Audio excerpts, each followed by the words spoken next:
D20 made out of human bone. But like, put it in your. Okay, I'll do that. After you go. I could 'Cause, put you know. some stuff in this small box. Do you care if Then you you can get a could be- single box?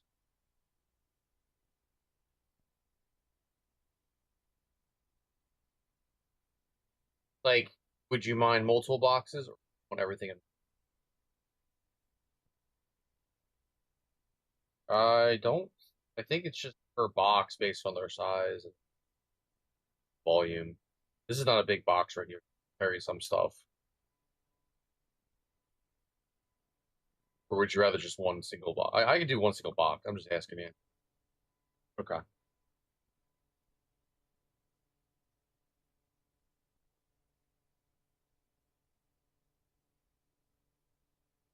I'll-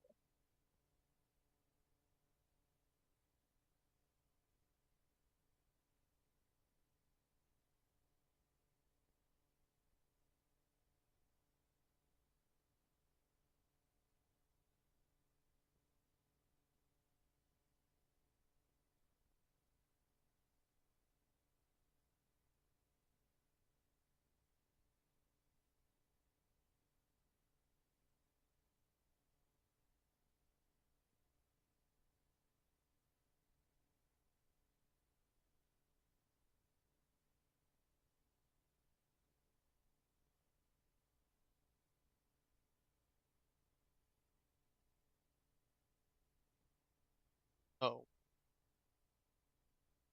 Can't hear you.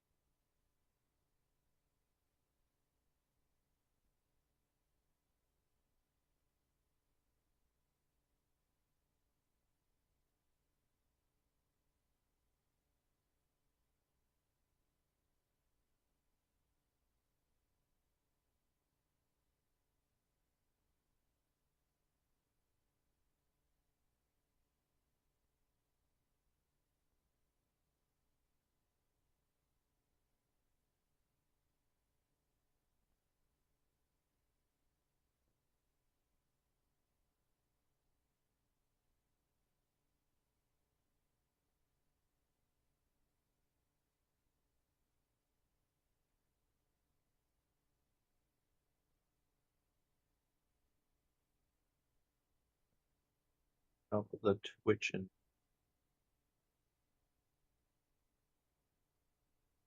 It's doing that stupid thing where if you're not live already, I have to root the page.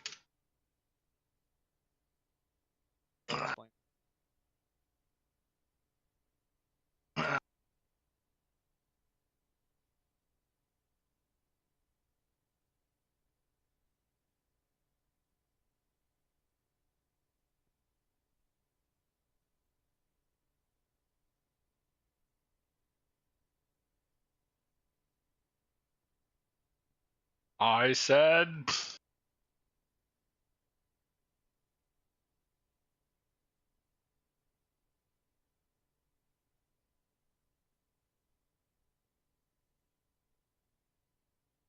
I have to reverse the edge to make more. Kermit the Frog here. Welcome to twitch.tv/Cadrov.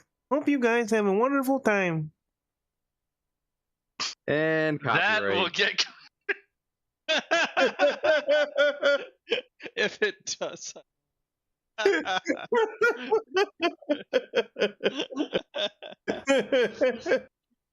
We could test out the Lord of the Rings portion of that. Yeah, let's do it. With portion though. Like all of it? Oh, Spoil. Death is like the I forgot about that.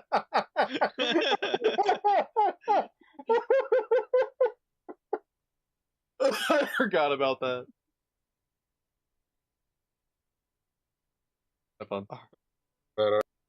では前に出ます。 Hello, chat.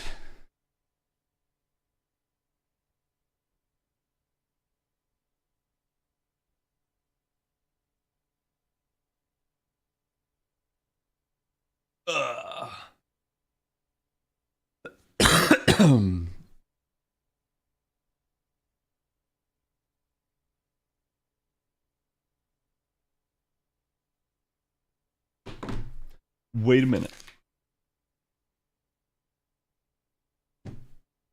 Julio, get the stretch.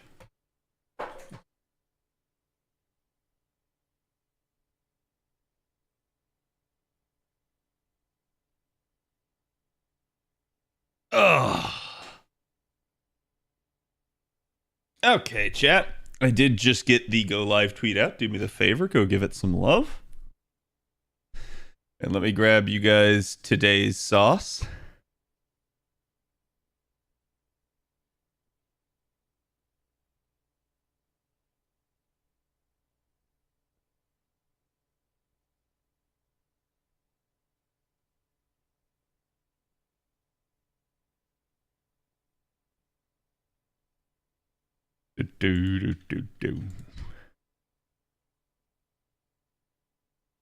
Feeling better? Yeah, I'm doing fine.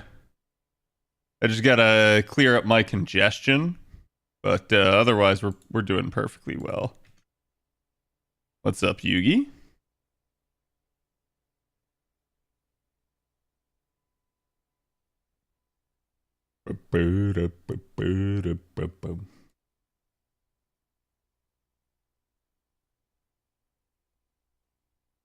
Also, chat, I had a rather busy day, and I suspect Dan forgot to post the art, so I'll probably message him tomorrow. But I still do not have sauce for you guys today on the stream opening art.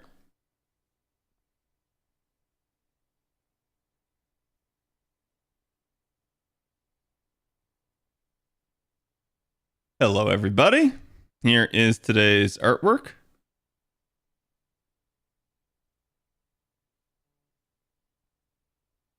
And I hope everybody is doing good. It's a piece by Dan. I figured it was a good one to do.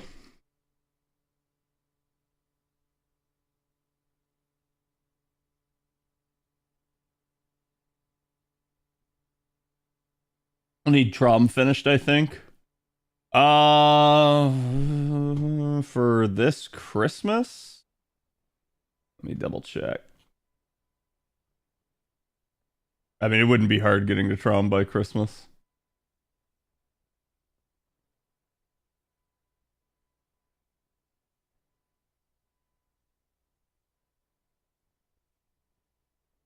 Nemo Moss.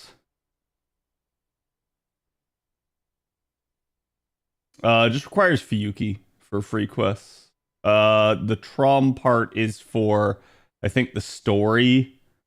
But it's like if you just want to farm the lotto, you don't have to have it done.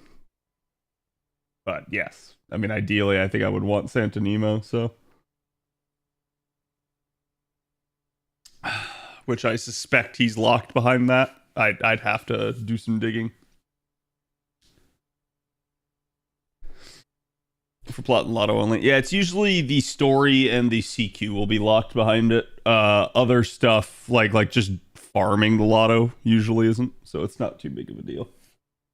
If you guys are wondering why I'm wearing my blanket, it is purely because it's been raining all day, so it's actually cold in the house. It's not because like I don't feel good or anything like that. I'm like literally like rubbing my legs together right now with how like basically cold it is.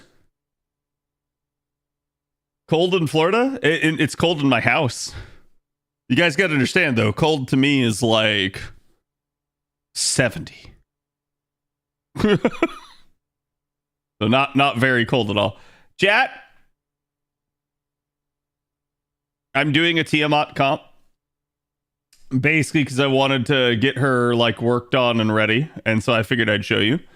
And now you're probably all wondering, wait, double Tiamat with MHX?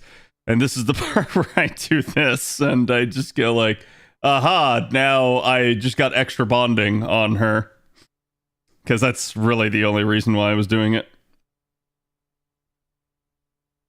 But yeah, the compositions here are not too terrible.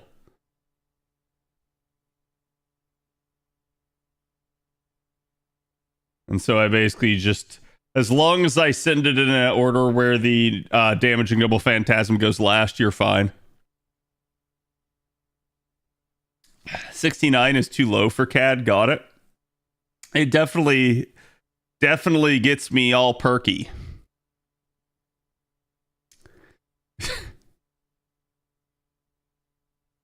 Give me that cold, please. God, I can't stand this heat. Yeah, it's only because it's just been like raining all day and it's really weird. I'm not really sure why, but it is what it is. And how was chat's day? I don't really have much in the way of news for you guys. Today I was doing a bunch of work and then a bunch of prep work and then that was basically it.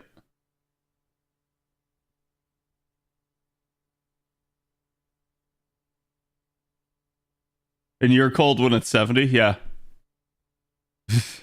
But conversely, I'm also not really that hot when it's like 100 degrees outside. So it's like there's an upside to this. I just basically deal with it. Oh, why did I pop? Well, whatever.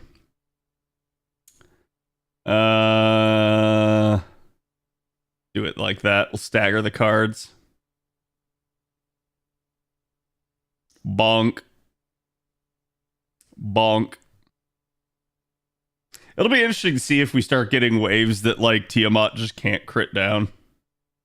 That's gonna be like spicy level if it ever happens. Okay, let's try this. Let's try the actual Buster chain here. This should be the weakest it possibly could be for her. Yeah, it's not gonna kill, which is interesting. And now all of my buffs wear off. And then I chain it into more.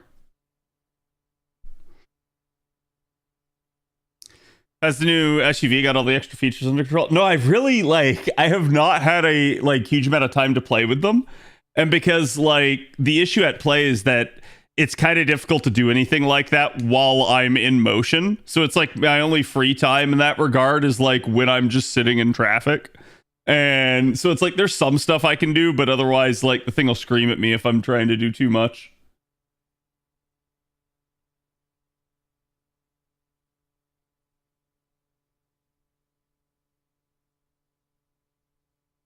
Do you like the reverse of Canadians where Canadians don't feel the cold unless it's under 0? Yeah, pretty much. I can walk outside in 100-degree heat and wear jeans and it's not a problem. I don't get hot very easily. And even if it is hot, it's usually I have better tolerance for it than your average person.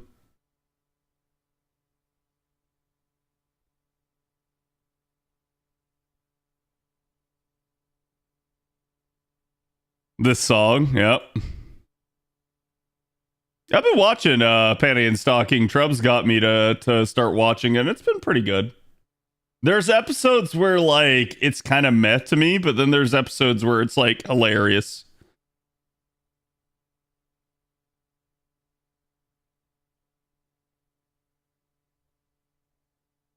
Northern DNA, but lived in the South, got the best of both worlds. Probably was a pain to adjust to, but yeah, once you adjust to it, it's not bad. Are you using Archer Tiamat so far? How much do you recommend rolling her? She's definitely not a gotta have. She is gonna be an interesting unit for certain things, but I truly believe that anything that she can do, you can do with other units. So at the end of the day, it's kind of in the way that, and this is gonna sound like a terrible comparison because of what I just said, but it's kind of like Castoria, where Castoria basically just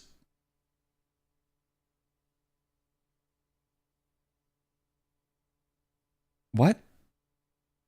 Castoria basically just sorry, I was blinded by the fact that that was not enough to get off a Tiamat NP. But where was I going?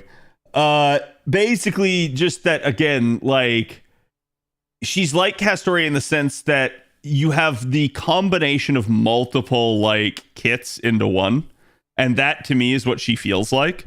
So because of that, it means that you can still replicate just about anything else she's doing. But the value is in the fact that she's combining it all into one concise kit, right? In that regard, should you roll for her? I think the choice is up to you. I don't think you necessarily have to. But if you desire to, it's not the worst idea. I think she'll be a very good unit to have for certain stuff down the line.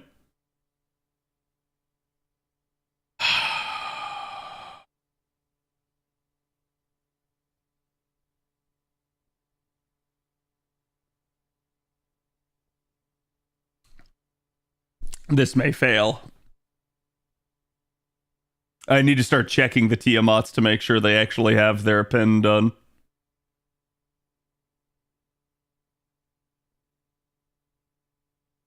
There we go. Let's see, if I really wanted to, I could Noble Phantasm here, but really don't need to. There we go. Just send it.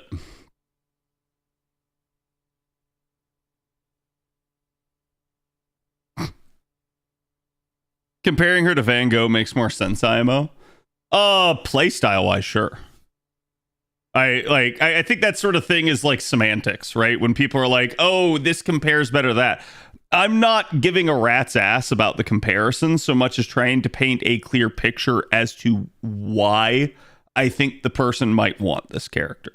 And I'll be honest with you guys.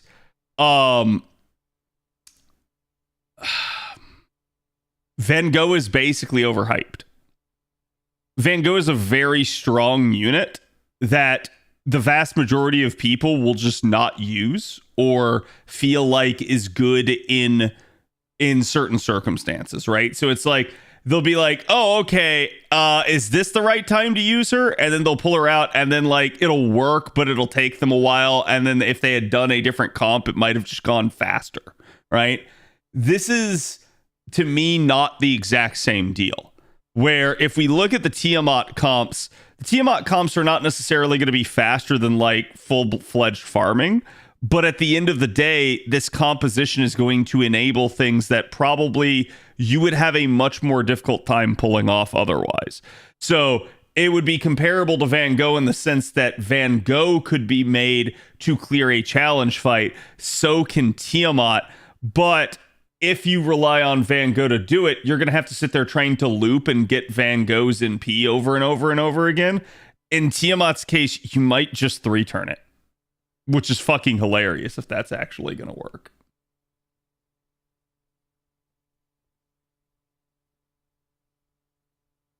Cat is still alive, thank God. Yeah, the universe has not tried to kill me today.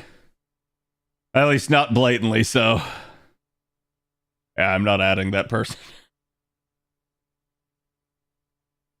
But is another card locker necessary for this? No.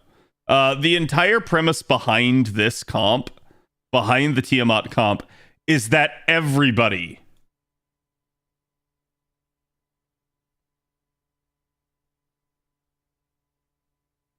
is your crit generator. Everyone. This is not a, like, everybody dog pile onto Van Gogh. This is not a, everybody, like, let's do a solo with Van Gogh. This is a, everybody, including, in theory, Van Gogh, is now your Van Gogh, right? Like, so, both the Tiamats and the damage dealer are all being able to use their cards. What's going to be the weaknesses? Well, I talked about that in the video for Tiamat. So definitely go watch that, because there are some issues with trying to run a Tiamat comp that, like, I'm sure while everybody's riding high on it right now, they'll realize that down the line when they encounter a node and suddenly it just doesn't work and they go, why? And yeah, it'll be pretty obvious why.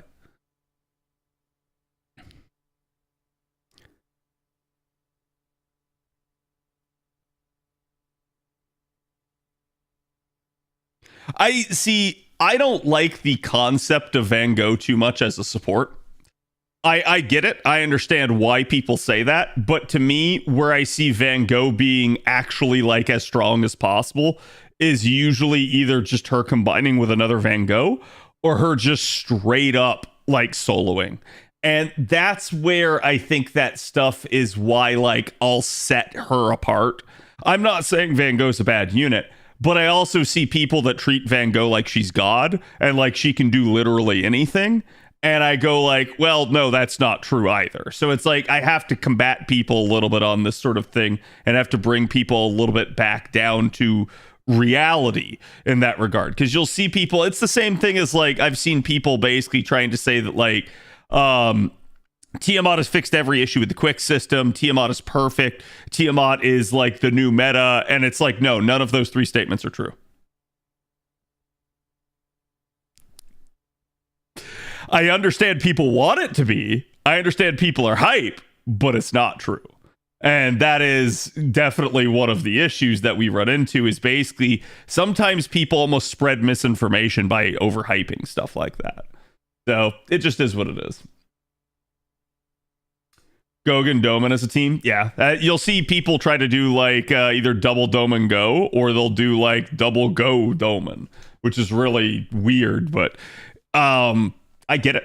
Like I said, I think in this case, if you're going to look at like someone like Van Gogh or someone like Tiamat, it's really just going to boil down to what is the node and do they work? And if they work, go for it. They're absolutely fantastic. But they're not going to work in every node. And that's why like I keep trying to tell people this. I'm trying to calm people down.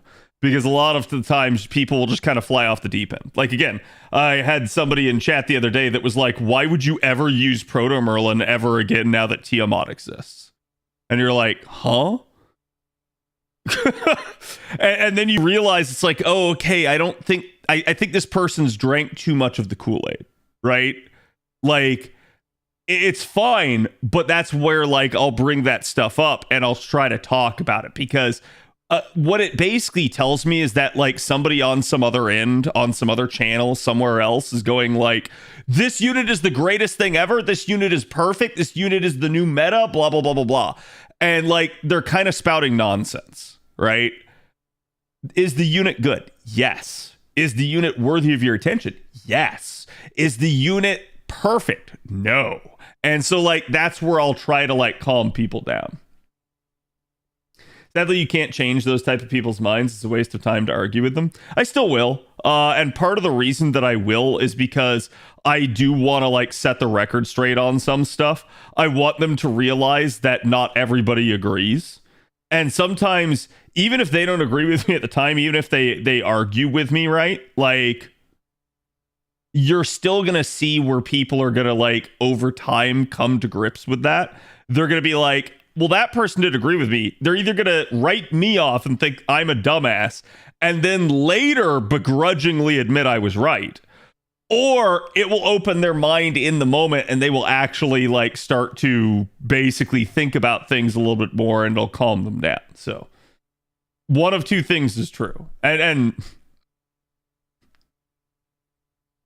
chat, I can't tell you how many times I have like gone out on a limb with like the analysis on a unit and like I have made like a bold statement or a bold prediction and people have like come out of the woodwork to attack me for it. And then like years later down the line, I get proven right. Like undeniably 100% right.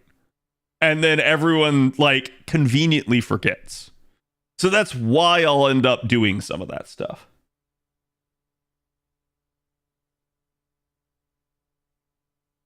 That's how I feel about Castoria. She's really good, but I find her kind of overhyped.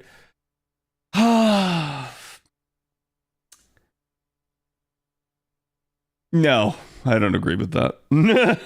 I had to think about, like, is she actually overhyped? And I think the issue with Castoria is that she basically can't be. Because she has a tier of party-wide protection that nobody else in the game has. She is the gold standard in the game as far as supports are concerned. So, because of that, is she overhypable? No, I don't really think she is. I think you could say some pretty absurd statements and they would still be true about Castoria. Sorry if I seem argumentative yesterday. No, it's all good. Not sure if it's gotcha brain rot. People always think of power creeping new unit released equal old unit as ass. Yeah, oh god, dude. I can't understand why people think that way. I do get the idea that like for instance, as the goalpost moves, right? So like power creep happens and you have like new more powerful unit that comes out, and then another new more powerful unit comes out, and then another new more powerful unit comes out. Eventually units are falling back to the point of obscurity, right? That I do get.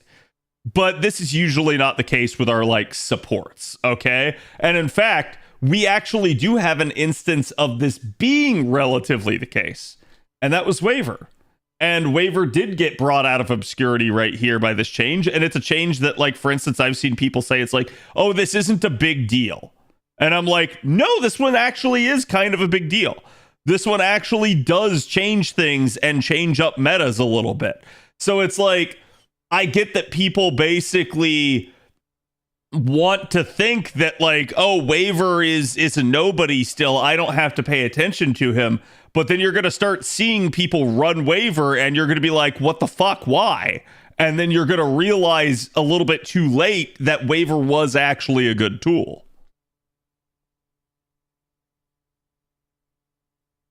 On why dev's gone for power creep. What are the changes they did just so people would roll and spend even more than normal? What do you mean? Like due to like you're saying that I made a statement about power creep and that has caused them to do stuff to make people roll more? I don't know that it's about rolling more than normal. I think it's more that like they've done stuff to try to get back to where they were. Kestra has an answer if you tried to summon her. It's all good. You'll have another opportunity coming up here soon. I hope you've been saving. But basically, like, when Oberon came out, Oberon actually hurt the dev's ability to make money. And I've tried to explain this one before, because obviously everyone's going to roll Oberon, and so they're going to make money off of him initially, but it's front-loaded. Because once people have Oberon, they no longer need higher NP levels. So that hurts their upward capability of making money on certain banners. Therein lies the problem. So they had to make changes to adjust content to fit Oberon's scalability to make it so that there was a reason still to roll for additional copies. And that's what 90++ content is.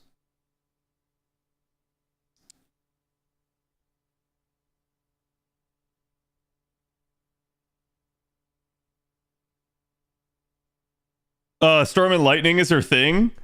So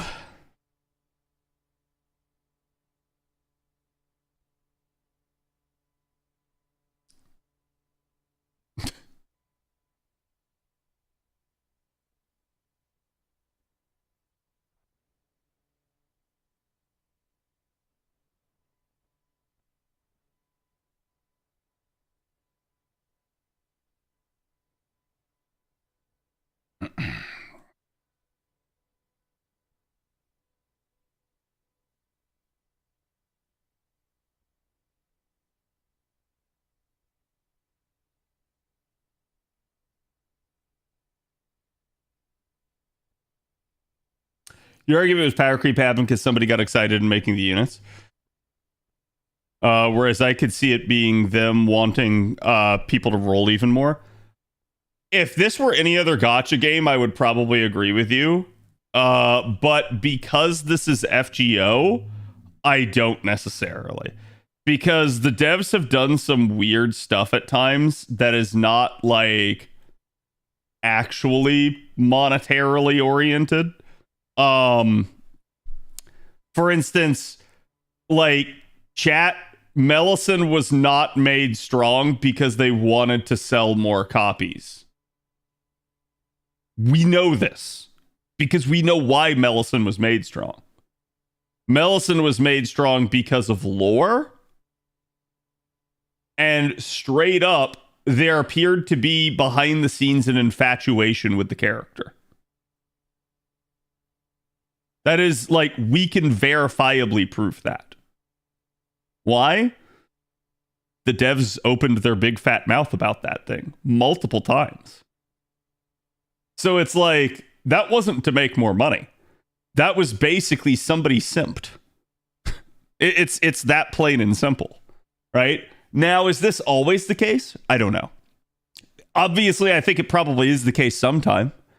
And there may be other times where, yeah, maybe they do something to make more money. But I think usually Fate has a tendency to be like lore and story first, and then monetary concerns later. I think that's the difference compared to most other gacha games. And to understand how that's even possible, you need only understand that Type Moon basically has final say on everything. So much to the degree that it controls game balance. So it is what it is.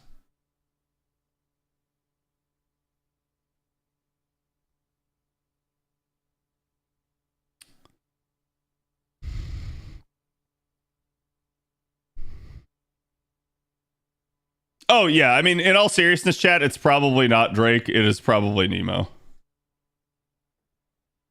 Okay. Like, here, he's literally just talking to Avalon about this not too long ago. Oh my god, chat. Who could it be? What does this motif mean? Oh my god.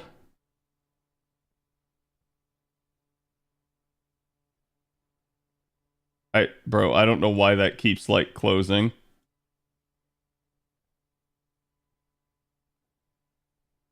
There we go. There you go, chat. There's your icon for the thing.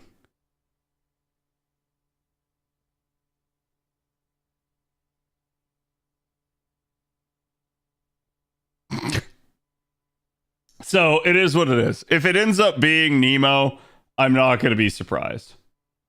And sorry, chat. By Nemo, we mean. But beyond that, who knows?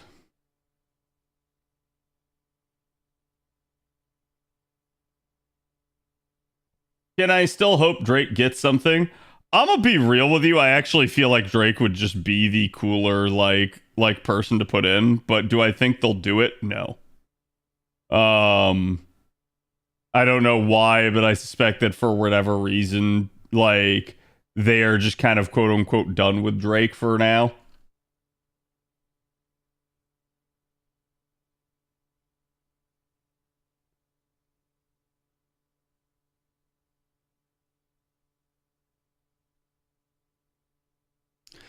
Currently, writer is the grand I'm most unsure of, least fond of currently. What do you mean, like who they're gonna choose to represent it, or you mean like who your grand writer is? It's going pretty good, JC. How are you doing? And hello, Cal. You say Waisky Kenshin is one of the bigger role targets for people coming up on an A? No. I think a lot of people will skip Kenshin. I think there will be some people that roll really big on her, but there will also be a lot of people that just skip. And why do I think that? That's kind of how it was on JP. And I was surprised by that. I thought she would be a much, much, much more popular character. But, it is what it is. I wonder, can I just... Oh, I done goofed. I may need to back that off. Yep. Damn it. It would have worked just fine if I had properly staggered. Oh, that's capped. That's not good either. Hold on, chat. I was literally just humming this earlier. I don't know. I don't know where I'm gonna go when the volcano blows.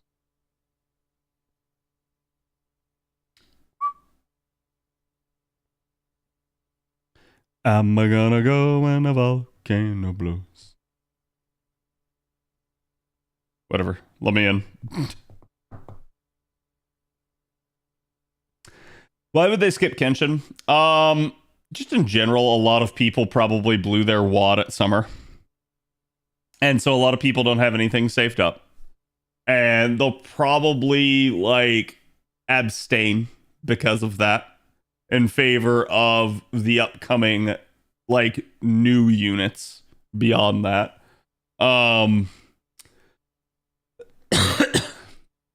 But we'll see, right? Kagetora fans like me really want her. Yeah.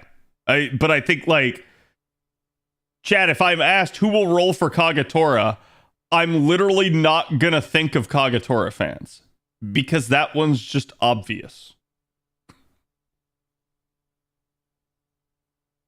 Like, I don't know what else to say, right?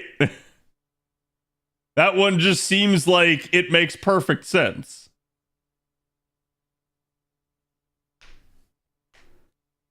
When was the update to Pity New Year's? That I don't know. I think so. I'm skipping to save for next year's Biggie's like Space Airish. Yeah, and that's what I like. I think you'll start to just see people just go, hey, I don't have enough quartz for this. I really want her, but I can't like handle it. And so they'll do what they'll do.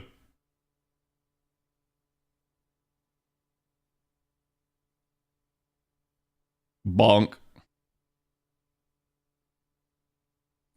Going on the Mihoyo banner next. Yep.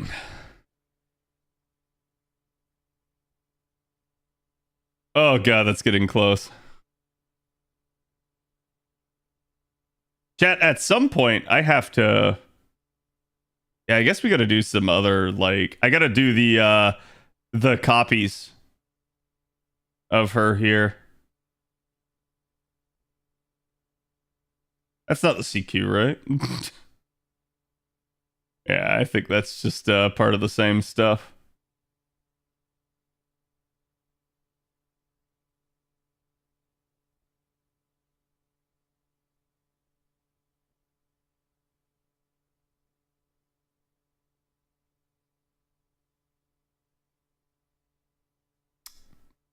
Okay, I'll take the NP5.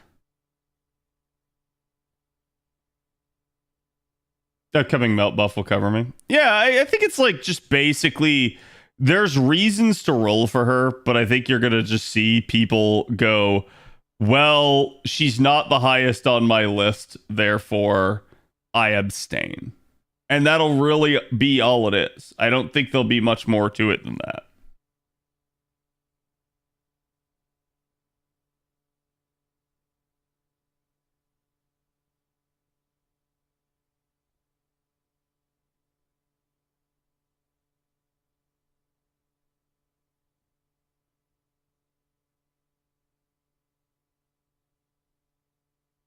Actually, yeah, I should probably keep the alter ego in.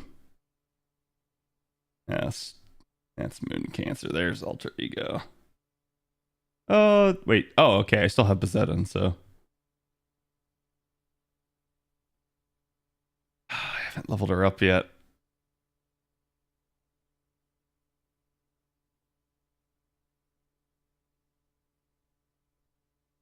Wait, why the old CE? That is such a weird, like, choice.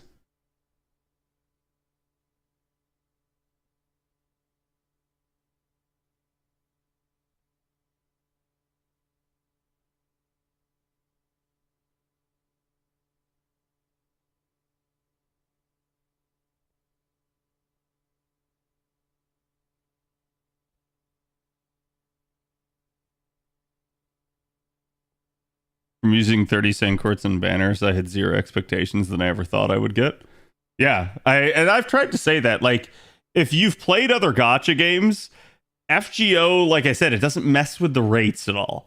So are the rates good in FGO? No, but it doesn't do any like fancy tricks to try to like bait you.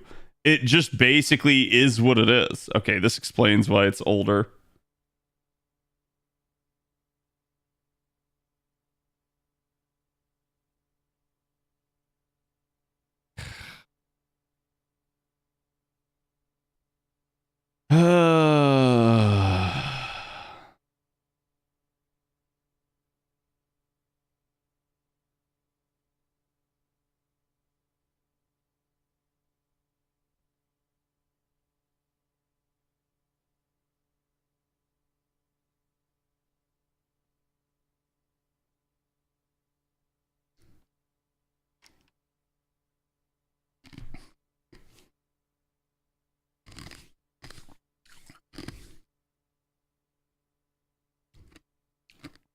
Shiki's on the other end, okay.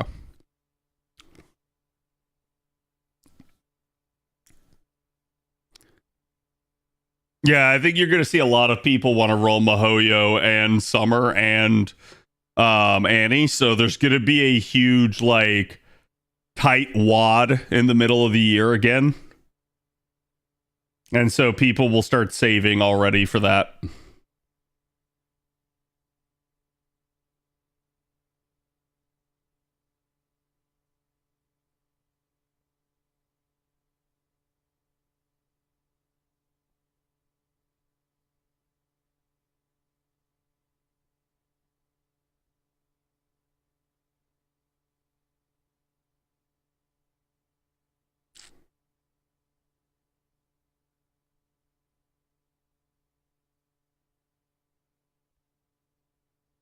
What's Mihoyo? Is Genshin coming to the game? No.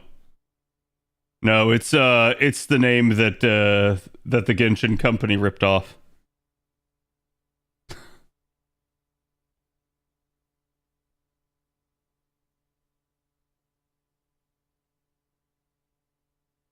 Fun.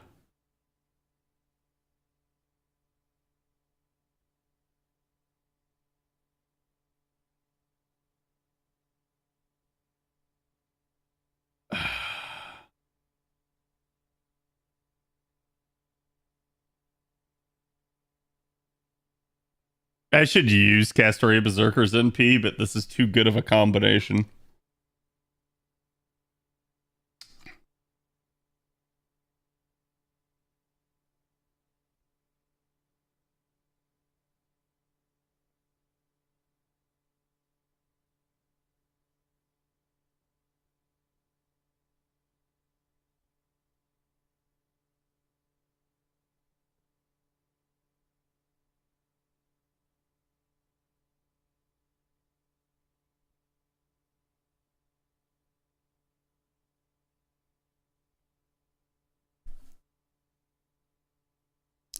Finally rolling paid singles until next year.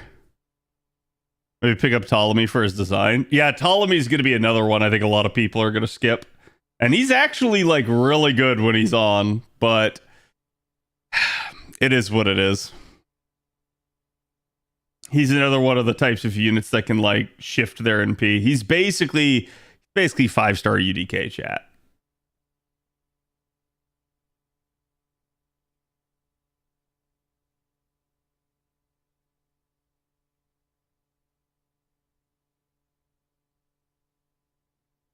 Tiamat is definitely shitting on this fight, though.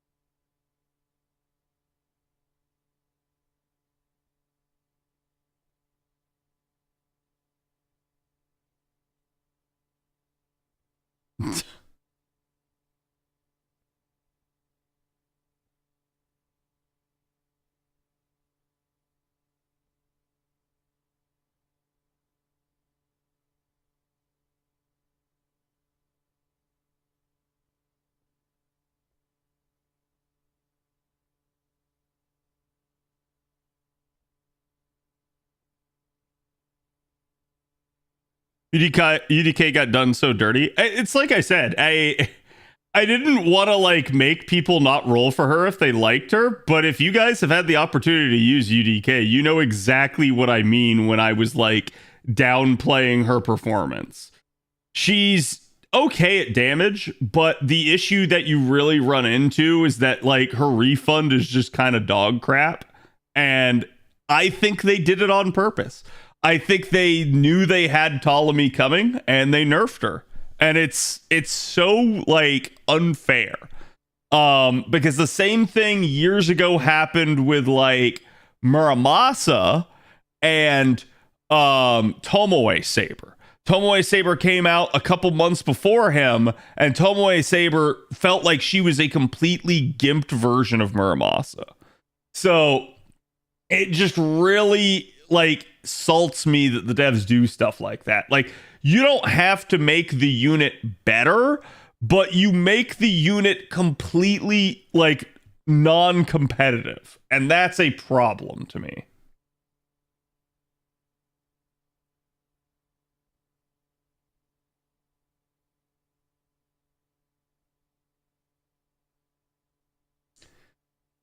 Feels like they deliberately gimp a lot of summer units. Yeah.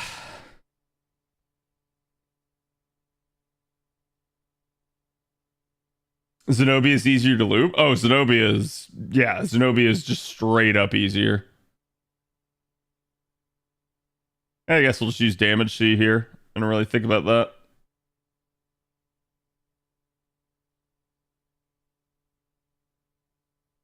Ah, I see. This is just going to be a thing, isn't it?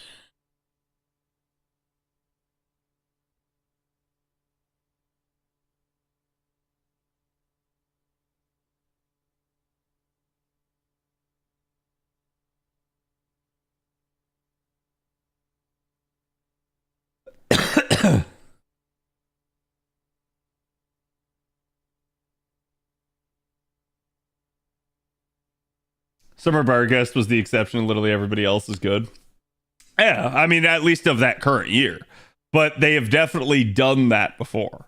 They have definitely nerfed units, basically. Well, I say nerfed. That implies that they were ever stronger. They have definitely kept the unit from being good.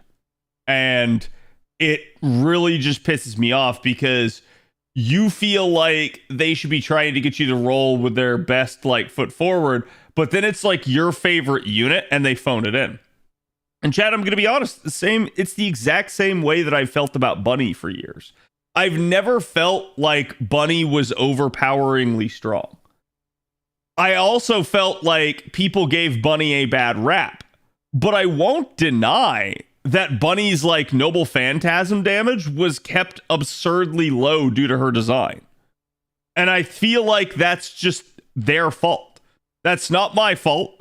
That's not anybody else's fault for judging her. That is the dev's fault for designing her that way. And should they fix it? Yes. Yes, they should. Okay, what am I doing here?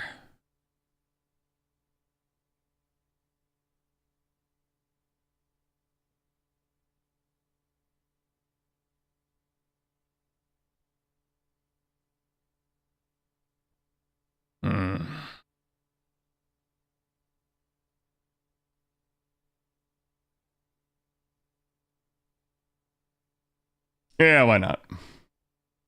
She's got a tauntaun anyways.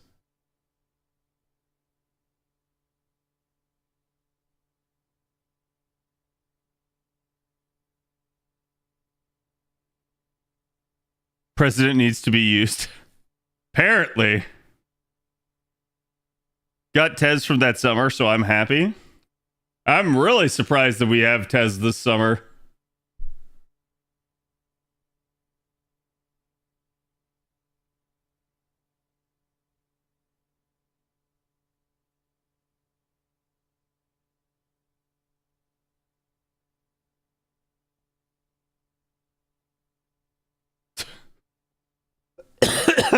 Just gonna focus on Tiamat looping.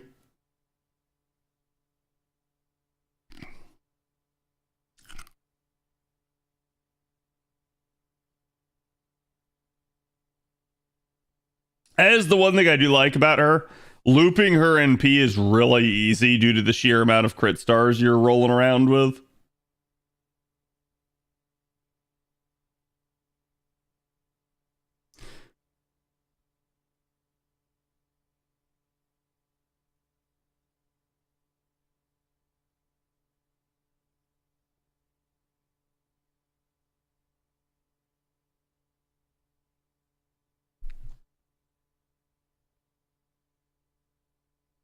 I was almost in time with the song.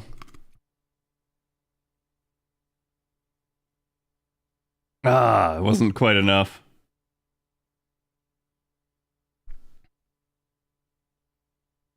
Well, if that's all his guts is, that's nothing at least.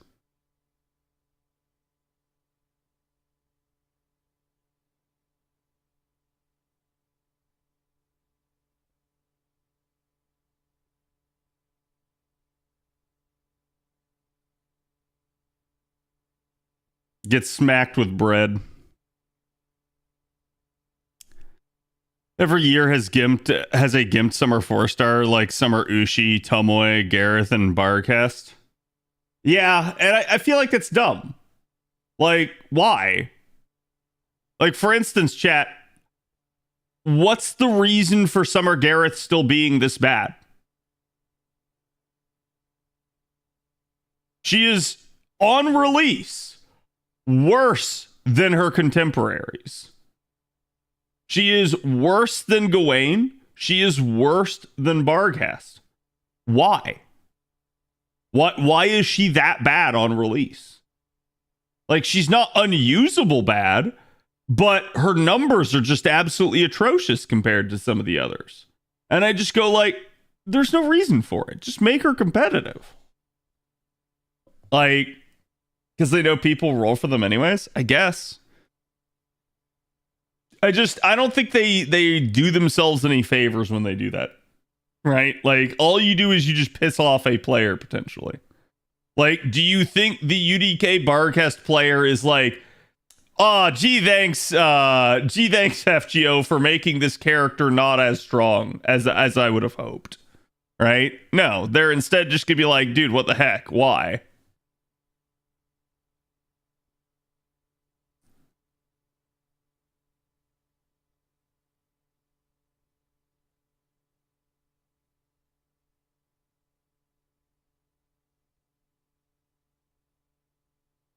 Again, thank you for the 7-month zoo. I appreciate it, man. Like Digi again.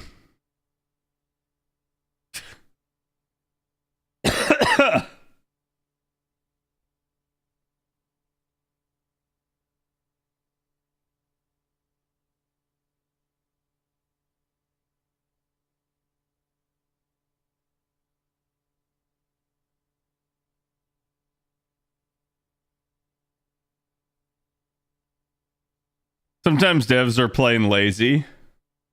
It's a little too like targeted to not be. And to be honest, chat, I believe this has largely been the case that the summer units that actually stand a cut above the rest are the exception, not the rule. I believe the rule is instead summer units are slightly undertuned and rarely ever receive buffs or attention. And I think that's really all there is to it.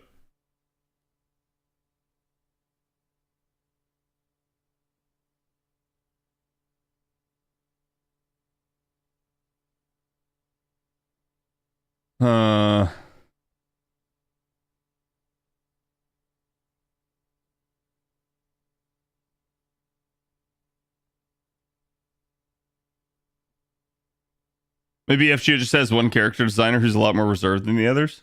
It could be. I couldn't begin to tell you. It's just like, it's definitely concerning, if you ask me.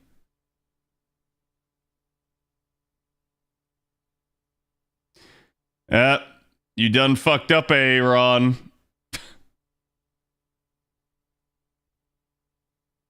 Woman, you should have actually popped your invuln right there.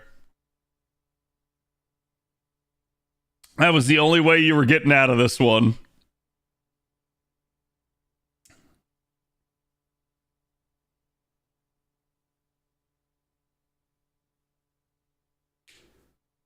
If Noah comes with the event, there's a chance for Sita. That is a copium.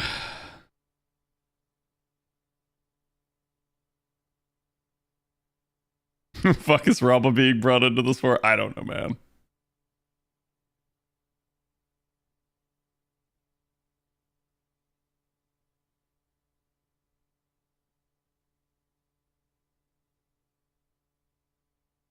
I'll just pop one bronze here. I want these done.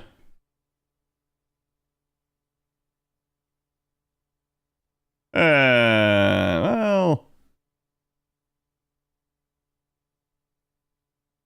Let me refresh, see if I can get the damage sheet instead. Well, guess not.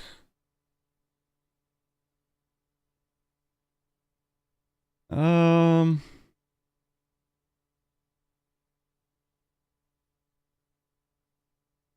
mean, it's not the best, but I really want to try this, chat.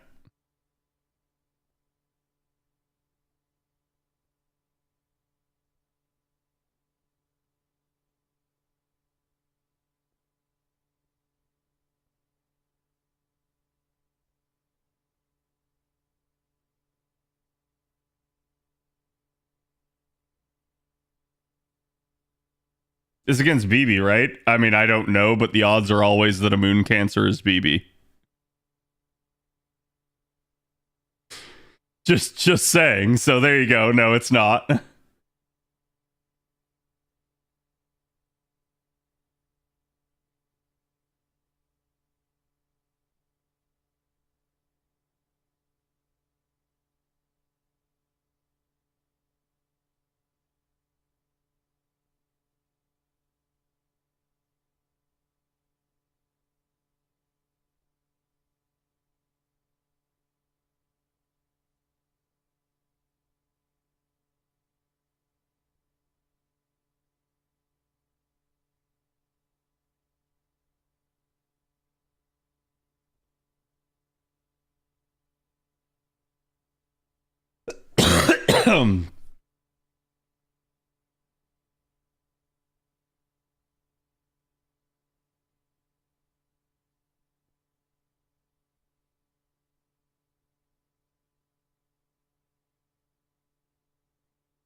There's not a whole lot of synergy here between these two, but I'm just kind of trying to see if I can force it to work.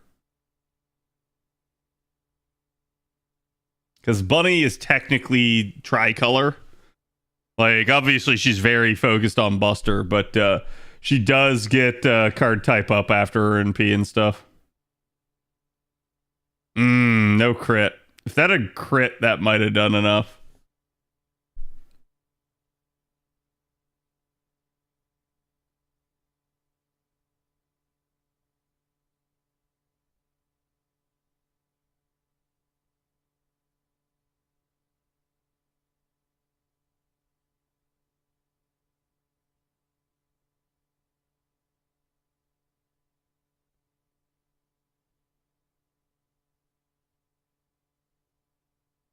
Yep.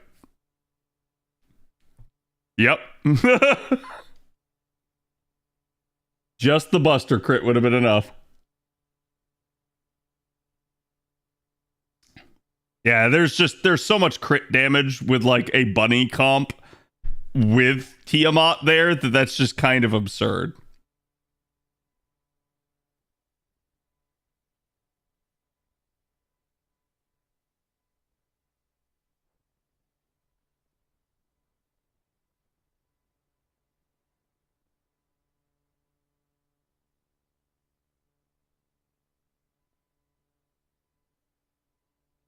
Wait, why is... Okay, that's weird.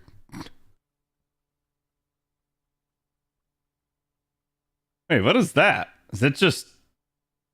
That's just a side quest?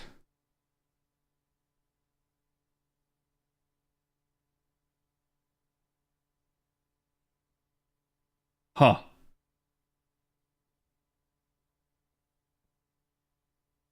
Whoops, wrong one.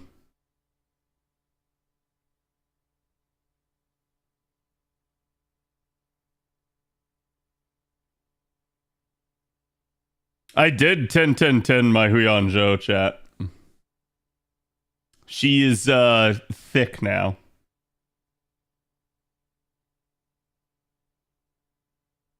Haven't heard that song in a long time.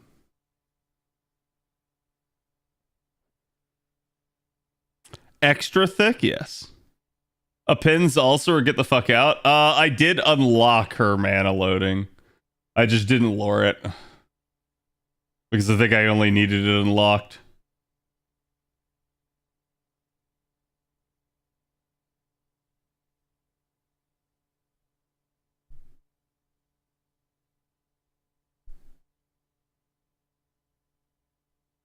Oh? Alright, that's 2 4-stars I've gotten now. Unfortunately, I think my Caskill is already in P5. The shoe. I was talking with Scratch earlier today, so maybe that's why. Oh, it's not NP5. Interesting. I'll take it.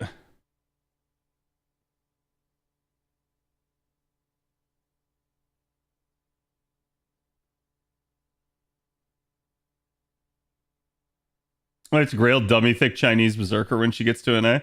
She's definitely nice.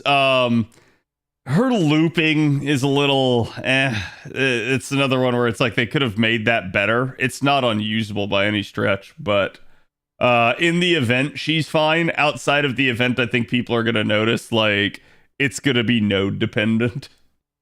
So it just is what it is.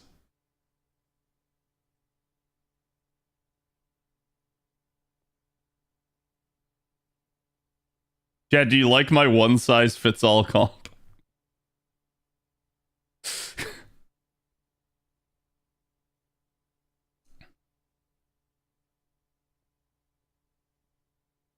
Technically, I can switch it. Woo Gaming, I see. Woo is only here as a bond stick. that's literally it. Because technically on the Bleached Earth node that I normally run this on, just double Scotty it's just short. Like it's so close to being able to loop with just that, but it needs a little bit more oomph, and that's where Woo comes in. Like it would probably also work with Alexander as the third support as well.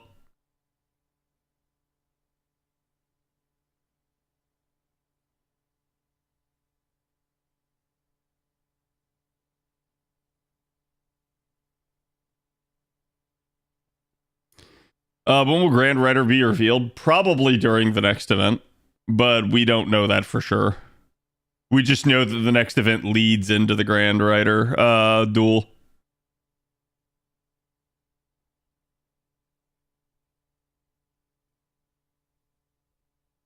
It's like I've said, Cal. I hope they make it permanent. If they don't, that's just on them. Getting Woo's next buff already? Please. Chat, we don't need more Woo. There's already too much. We need the Woo we never got. Here, I'll do it like this. Booba Gaming. We need adult Woo, yeah. You rolling any of the upcoming class banner spams? Like, what do you mean? Like on JP? I might roll for more copies of MHX.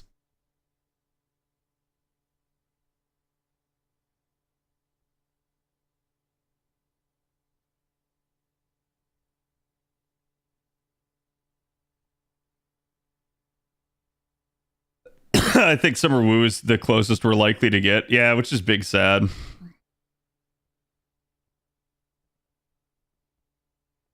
Yeah, that's what I'm saying. I'll probably roll MHX when the Assassin one comes around. Otherwise, there's not really anything I need. Like, there's no, like, oh man, I gotta roll this or else I'm doomed.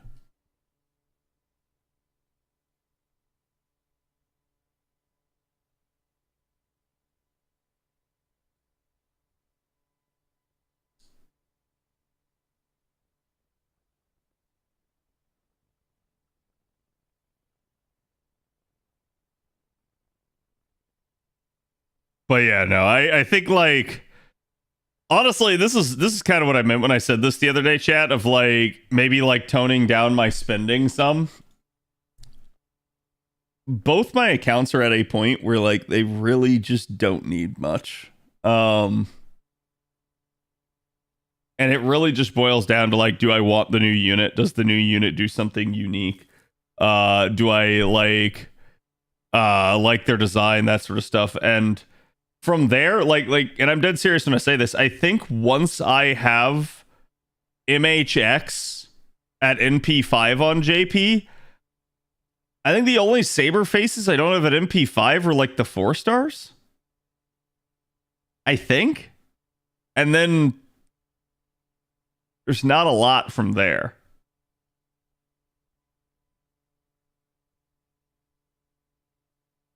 Burrito better than Brata, or are they samey? Why don't I show you?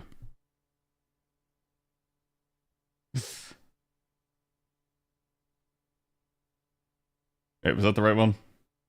Yeah.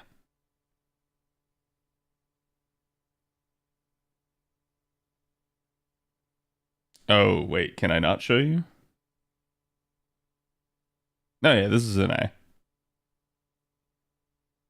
Bradamonte still needs her NP interlude, is it on an A?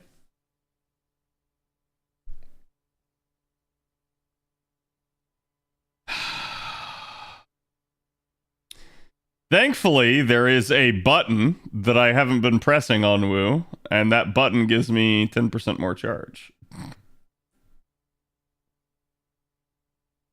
But, like, god damn it, dude. That means I have the append leveled all the way up, I just haven't lured it. That one I didn't need to press, but whatever. Chat, it's booty time.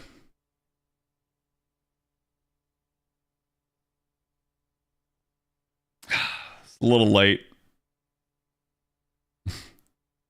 I try to snapshot the booty every time. That's my own little game every time I use Burrito Mart. Full moon, yes.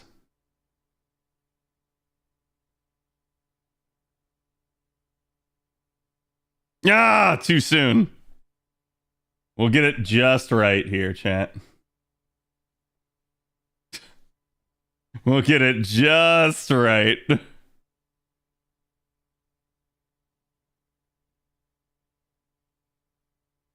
They knew what they were doing with their NP? Oh, yes, they did.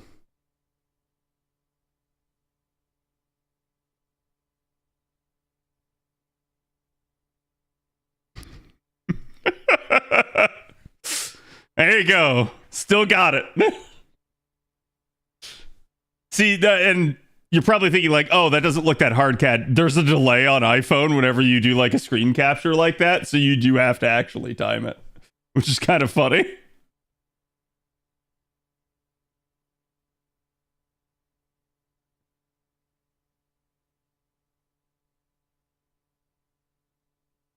And you get a screenshot like that? Yep. It's exactly how it goes.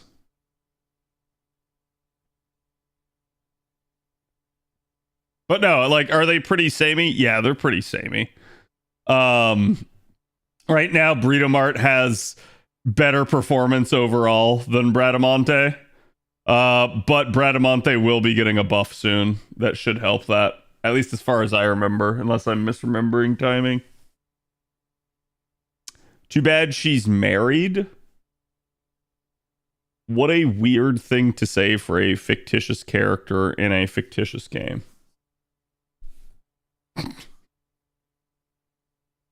And that even if it were, the husband is dead.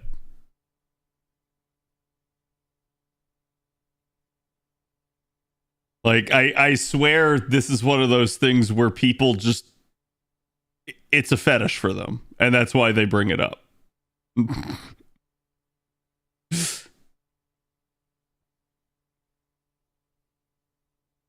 Burrito gets a buff too, yeah. And I think Burrito overall is just slightly edged her, but, well, it is what it is.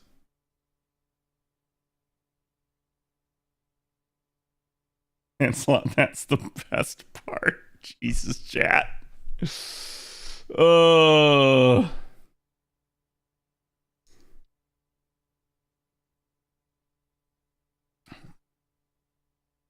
No, I never really understand why somebody looks at the attractive character and goes, I would, but she's married. And I'm like, this isn't real life, chat. Like, you're not looking to like prospectively date the character and romance them and establish a life with them. You are just looking at pixels on a screen. don't bring in considerations like that.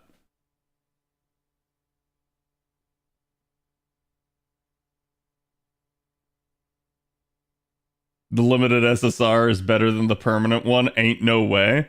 Yeah, but what if I told you that's not always the case?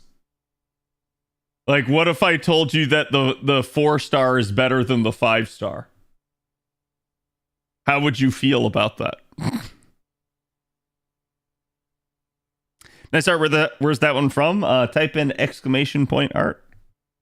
It's by Dan Kaku. Dan has done multiple art pieces for me on the channel now. He's a fantastic artist. But the AI robot waifus can make it real. Yes. And you know what? If you want your AI robot waifu to be like some sort of like NTR thing for you, go for it. Okay? Like, that what you do in your own time has no bearing on me. I'm sure somebody out there will do some crazy crap like that. Heck, when like sex robots become a thing in the future, someone is going to use it to cuck themselves. I guarantee you. They're gonna be like, I'm gonna sit in the corner and I'm gonna let somebody else have sex with my sex robot. And you're gonna be like, bro, what?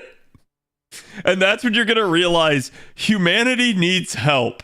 We are just flawed individuals.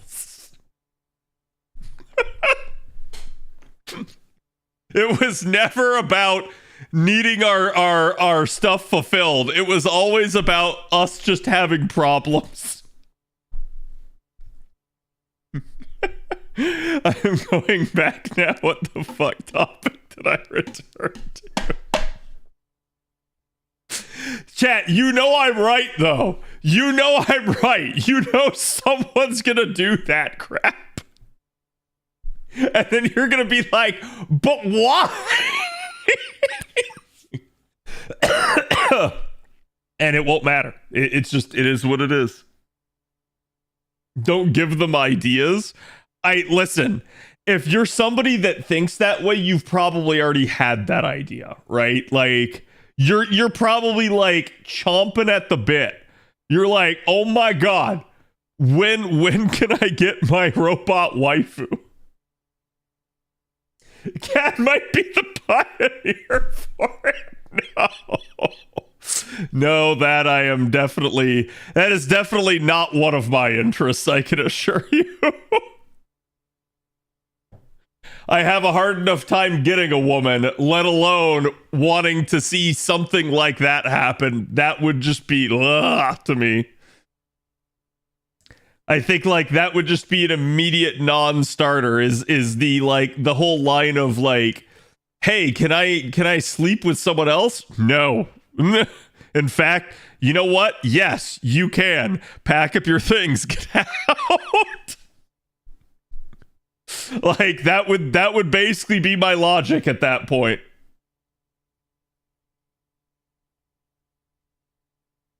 Why not have 2 sex robots? Oh my god.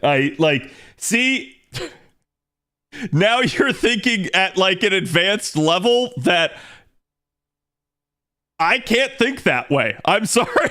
My brain does not do like that level of mental gymnastics.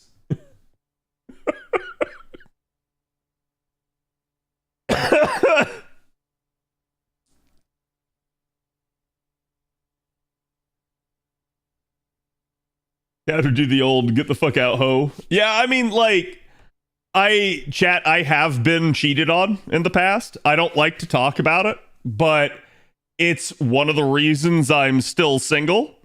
And it is basically why I have, like, way too much self-respect to ever let anything like that happen ever again. So it's like, it's a sore spot for me. I would never actually let anybody even remotely get close to that level of stuff. Like, the second they showed any amount of infidelity, I would just be like, nah, you're done. Get out of here. I don't care to ever go through anything like that again.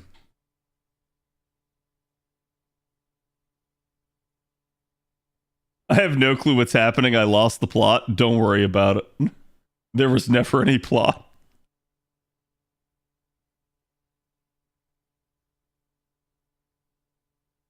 Waiting for my turn for auditions in Midsummer Night's Dream. Nice. Good luck. Hopefully you get it.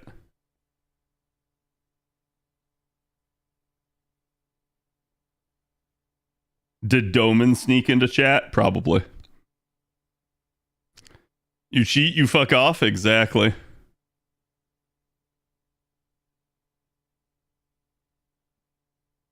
But make sure you show them your spin move. Oh, you mean my screw attack? Yeah, I've tried that a couple of times.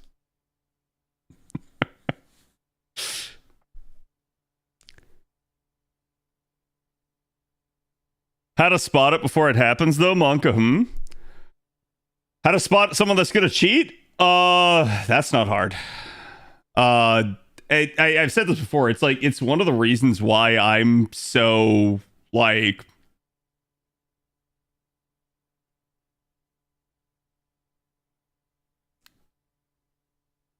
I feel like to some degree I test people like on a near constant basis, and as long as you pass the check, we're good. And I don't really ever like do anything with you. But if you start setting off the alarm bells in my head, I start becoming increasingly aware of you and what you're doing. And it makes me want to know more, and it causes friction. So the idea behind it is if someone is being elusive, if somebody is purposefully leaving out information that they would normally tell you in the course of a conversation, like, hey, I gotta go versus, hey, I'm going to the store. Somebody would tell you, hey, I'm going to the store. That's a normal thing. Versus somebody saying, hey, I'm gonna go and not telling you something. That's a little bit more abnormal. Like, usually people will give you a reason why they're leaving. If they're not going to give you one, to some degree, it may mean that they're hiding something. So you notice little things like that eventually.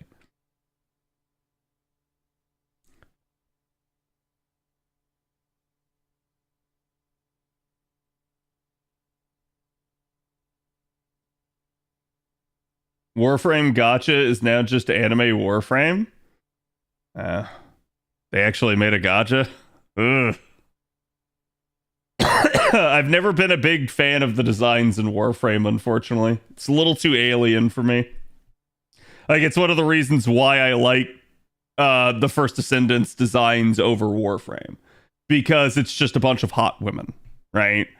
But at the same time, I think I've learned that I just don't care for either of those two game types, because they're just general, like, long-term live service model games. And that doesn't appeal to me too much anymore. I like the freedom of not being constantly tethered to a live service game. And like even FGO with its live service nature, at least it's usually just like, hey, do like 3 runs and you're done. And that's really all you have to do during the day. So like when I'm not on stream, it's pretty easy for me to get my AP spent down most of the time. And it doesn't bother me too much.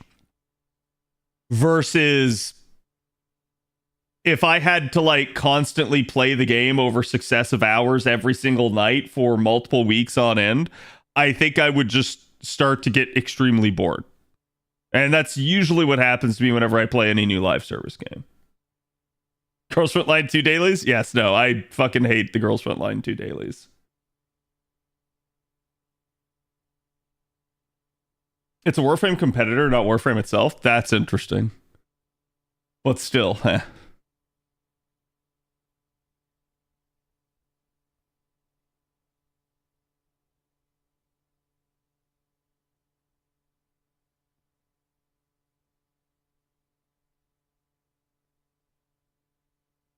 They changed their monetization blame today? What do you mean blame? You mean game? Like, I suspect you typoed there, but I don't know what you're trying to say.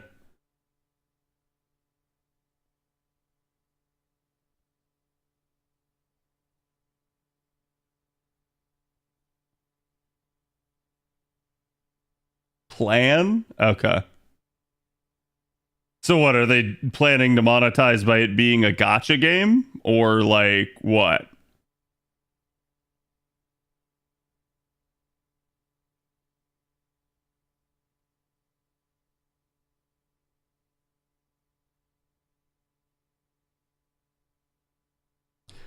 Me looking for weed. Uh-oh. Me with a bunch of single targets.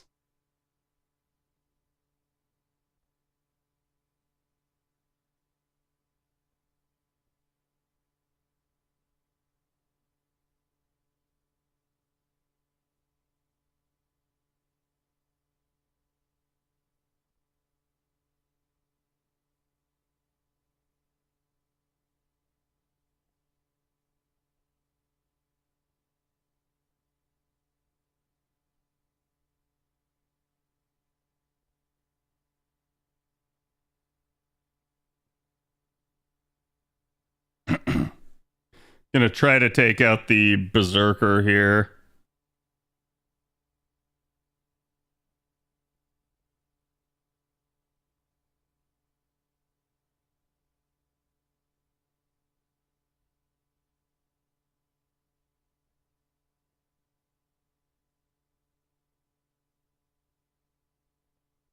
Oh, nice. We actually got a couple of them there.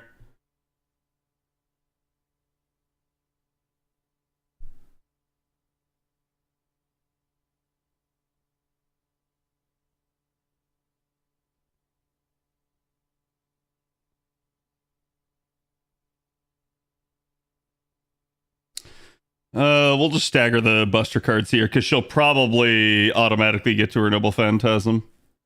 I hate when things reset to the bottom right in a like multi-wave setup like this. I never understand why they do that.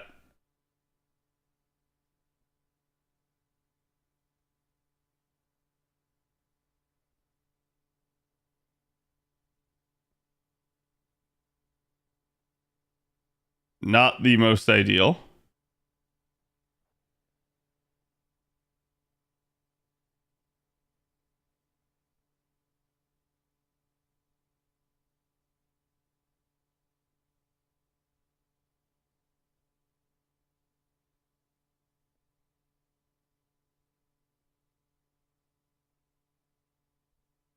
Should I go Castoria or Oberon? Usually I tell people Castoria.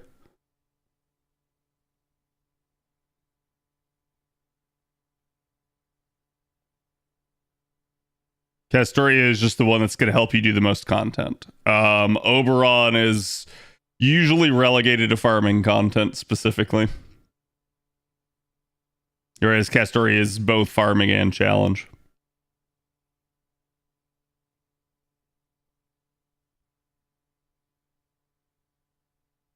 But when in doubt, get both.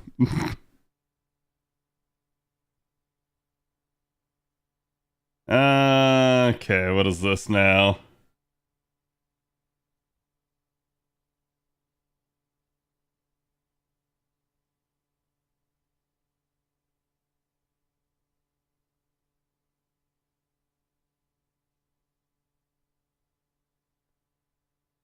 It was a gotcha. Now it's just going to be a Warframe competitor.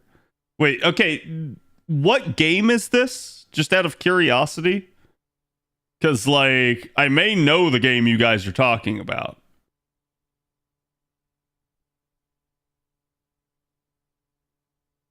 Yeah, let's not use a ruler against an Avenger. Maybe not the best idea.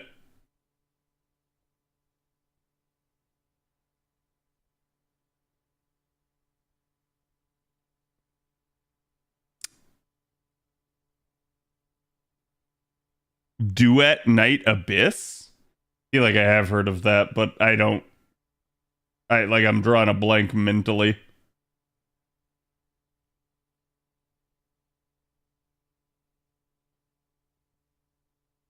It sounds like a weird name for a, oh, that's gonna make Chad angry.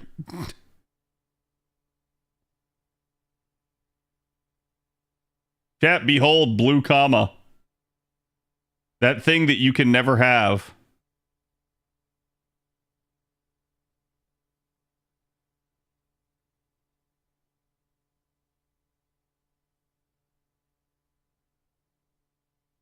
Like Nevernest to Everest, whatever that's supposed to mean. Look, chat, I'm going to say this right now. Brown Dust has the worst name for a gacha game I've ever heard of. If that game was named literally, it's like, I think it has a different name in the East. And if it was named that same name, it would probably be doing a whole lot better. Because I think when you talk to a player, they don't want to say, yeah, I play Brown Dust.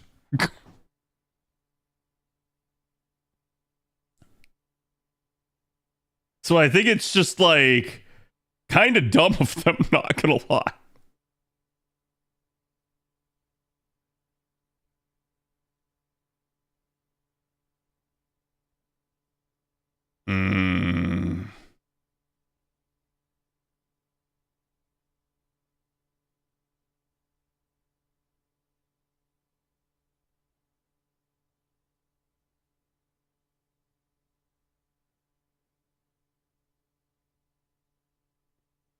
Simichan kind of live.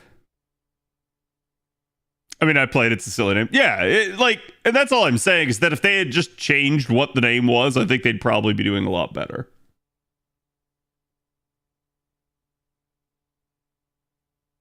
Didn't someone get detained due to Brown Dust? I don't know. I was talking with I think Spartan about it because I saw like Chibi reviews and a bunch of those people were trying to make a big deal over somebody getting detained in the airport over anime images. Chat, I want to be clear here, okay? They were calling it anime images. No. That is not the fucking hill to die on. Anybody that thought this was okay, chat, let me clarify to you. The person got detained in the airport over child abusive sexual images. Were they anime style? Yeah. Were they pedophilic? Also, yes. Like, no, that is not the type of person we should be defending. And again, it wasn't just like lewd images, chat. There were abusive images in there. At the end of the day, you also need to ask yourself something. How'd the airport figure out he had it?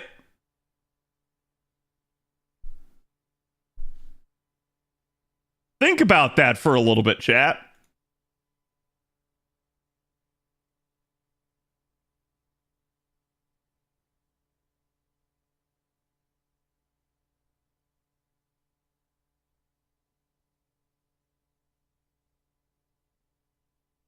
So, at the end of the day, good riddance.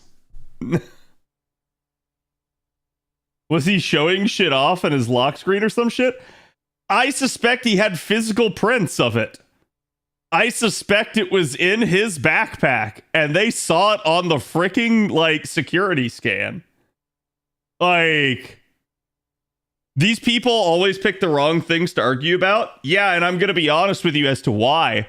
It's because I suspect some of them actually are that same type of person. And so they're trying to make it an anime issue.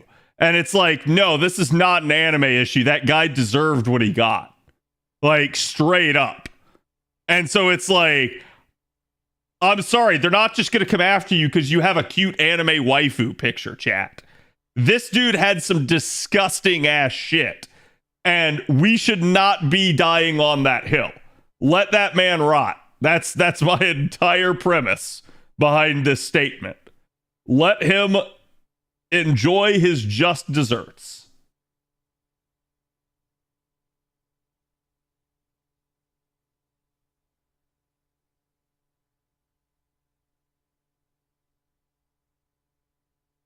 Security scan doesn't see the printed image CAD. You're right. However, if they had a reason to pull him aside and they pulled the contents of his like bag out and they found that, it is what it is.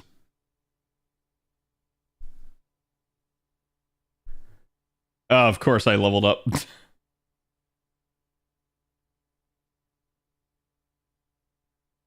Yeah, and that's what I suspect happened. He was pulled for some other reason, and they looked through the contents of his bag. They saw what was in there, and they said, nope.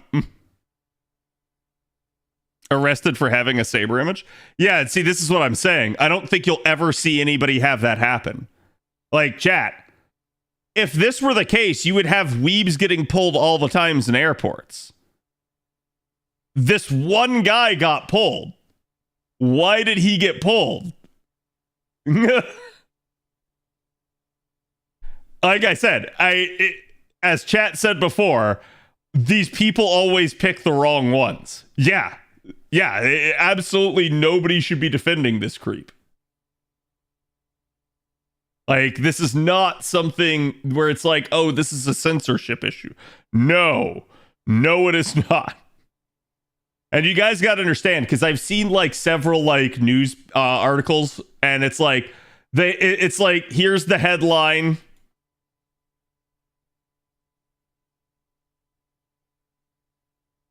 and then over here is the image, and then people are like, oh, that's not bad.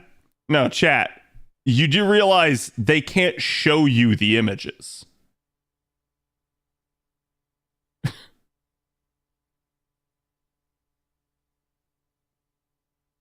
They can't show you what was in there. And I can't emphasize that enough. That's why I think people are trying to make it seem like it's not a big deal. Because they see an image on the side and they maybe think, oh, that's not that bad. That looks like, the Docky that I have at home. And it's like, no, that's probably the one image from the whole group they could show you. Like, holy crap.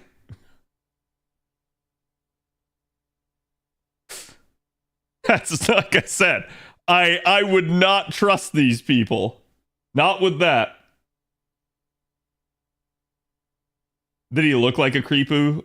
They have a certain look to them, at least I think. I don't think that's necessarily the case. I think there are people that, like, you can see people and you might think they look like a creep, and then they're just like the nicest person ever. Right?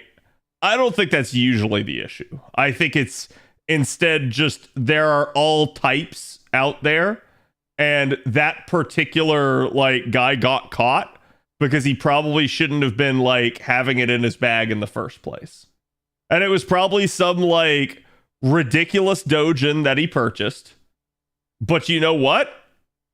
He maybe probably should have had like that bound or something like that. So it's like chat said, maybe he had it out and he was reading it at some point. Or maybe it just was the case that like, even if he wasn't reading it in the airport, he had read it already prior and was trying to bring it back and it got discovered. I don't know. I'm going to be real with y'all, chat. Not that I would ever do anything like that, but if I were that type of person, I sure as fuck would not take that on an airplane.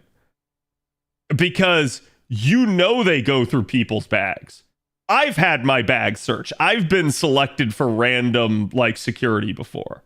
So straight up, you should probably have shipped that. He's just not smart all around by the guy.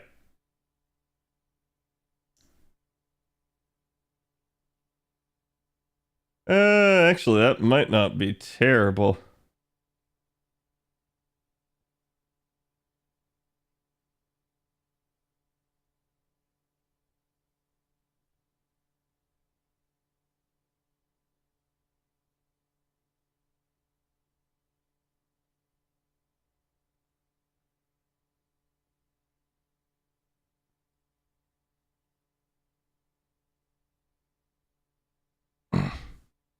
Buy a fake book cover.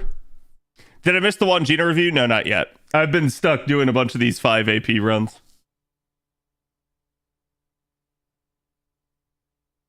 Kat, I assure you, some people are dumb enough not to know that people check bags in an airport.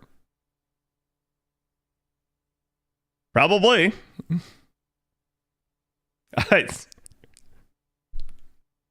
So, one of the times we were in Italy, my mother was trying to get on the plane to head back from our vacation, and she had a little like kit, like basically like a makeup kit, but it had like things like tweezers and a small like utility knife in it.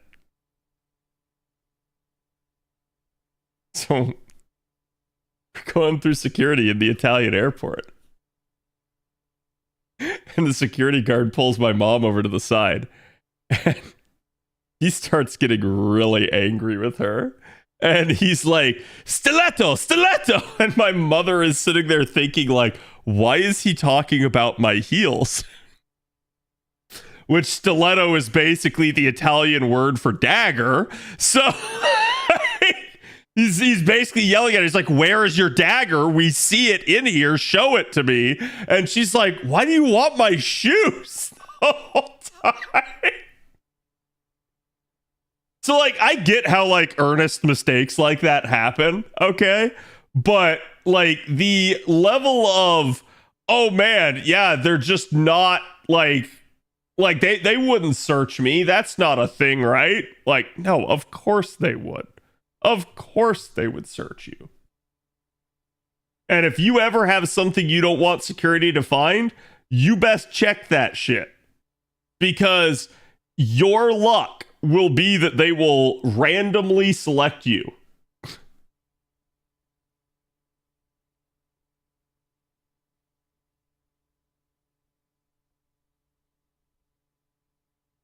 She could get a switch to summer form on break bar, isn't she? No, yeah, she didn't, which was surprising. It's because a lot of these are just older, like, fights that Olga is joining us in. Straight up from a sitcom, yeah. No, we're about to go through the Wandjina event. Oh my god. Boy, I sure do love question mark enemies.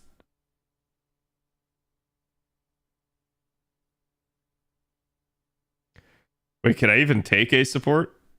Yeah, okay.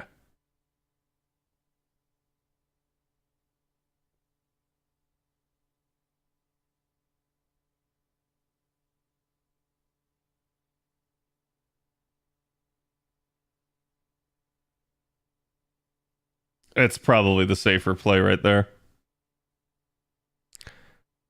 Like gotcha, but the opposite of winning, yes. The Gauntlet of Servants? Oh, shit.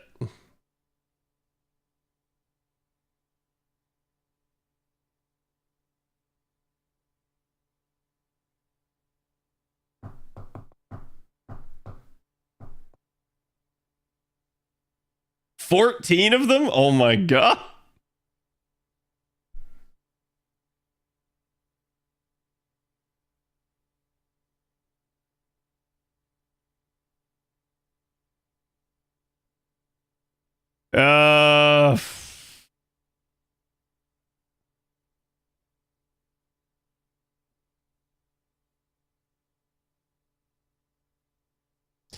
Probably need to go after her first. And then Surfmo second.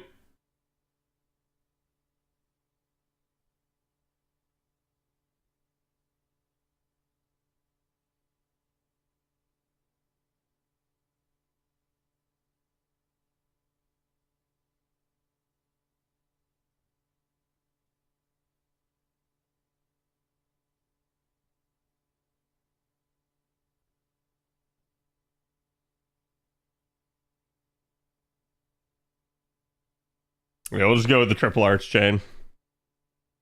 Oh, this quest, I forgot about this one. I did too. I've seen people like fighting it, but I have not done it myself.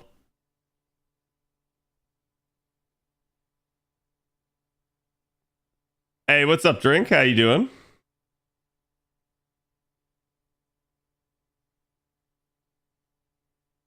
That turn 1 dodge is just evil. Oh wow, she actually got her too.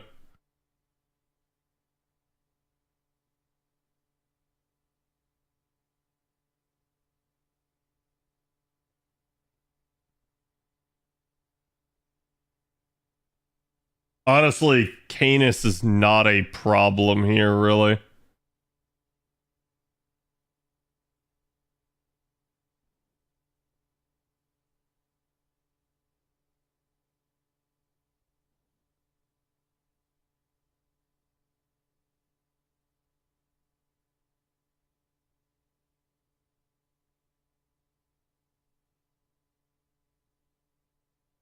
Red hair?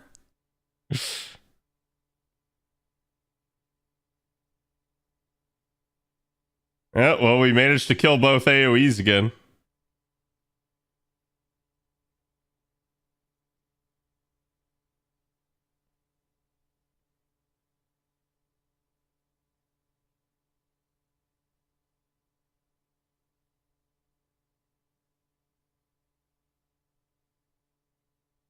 We got Carmilla and red hair. Actually, that may be a stack wipe.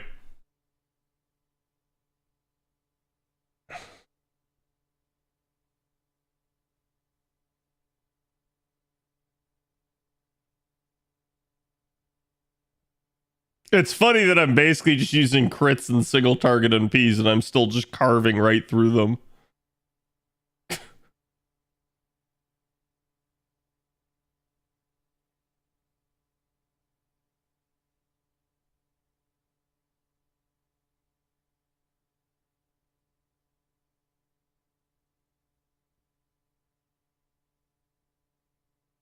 Okay. This one's a little bit spicier.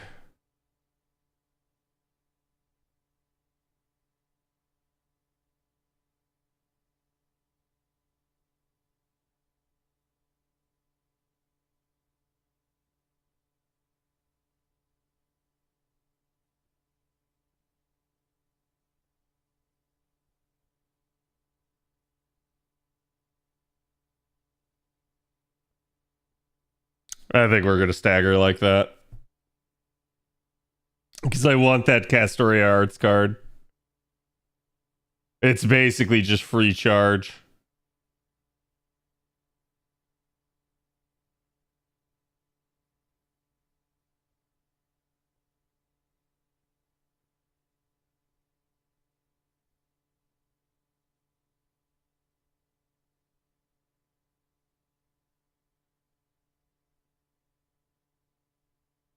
Chad, do you like how I'm basically not using Olga at all?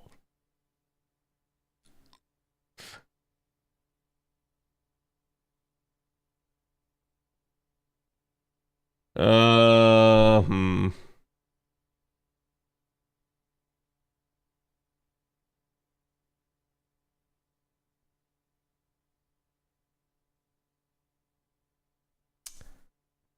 We're gonna try to kill. I don't know that this will work.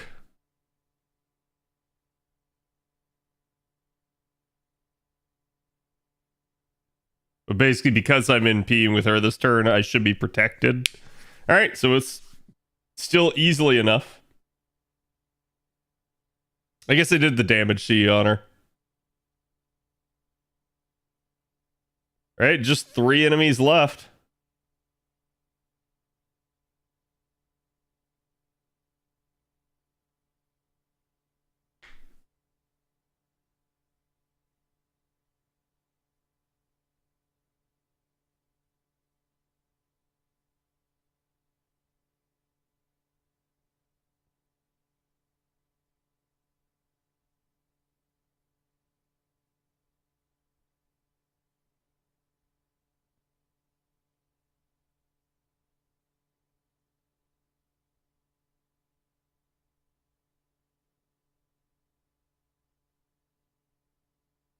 You're gonna let the Castoria NP handle Karen.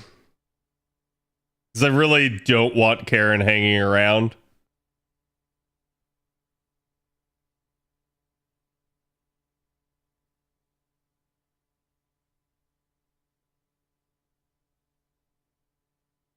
Not quite enough.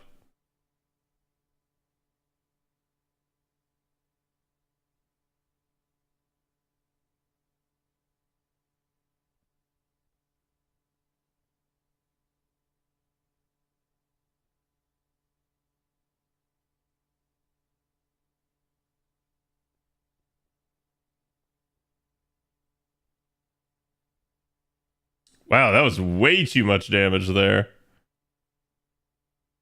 There we go. 7 turned a 14 enemy fight. Like, it basically was just like perpetual NP looping.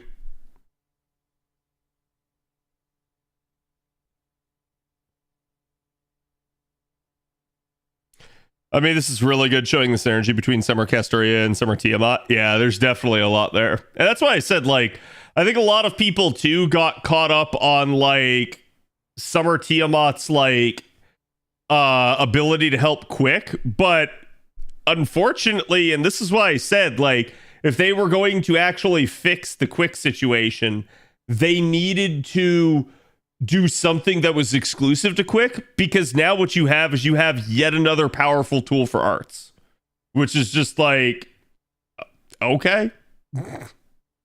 Oh, okay. You done did it again. I could probably 6-slot this, right, chat?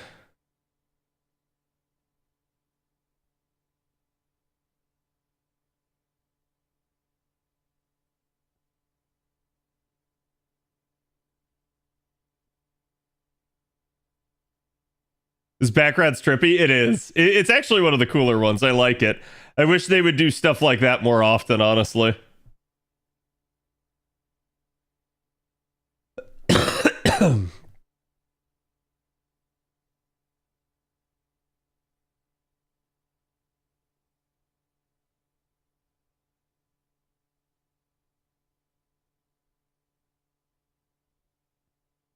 Art supremacy is eternal.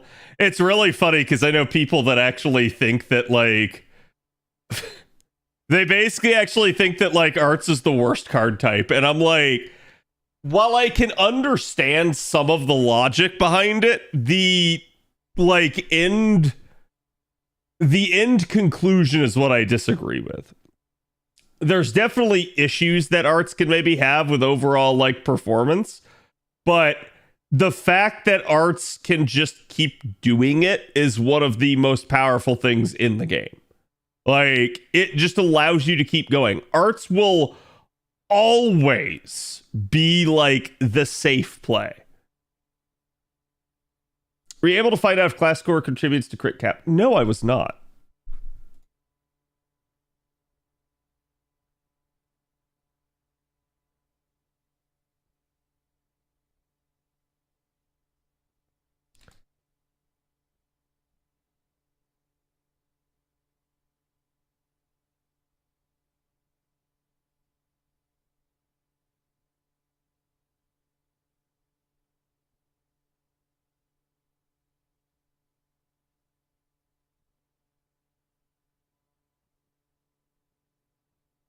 I poked Avalon because it's a question that we've kicked around before, and he is better at sleuthing that than I am.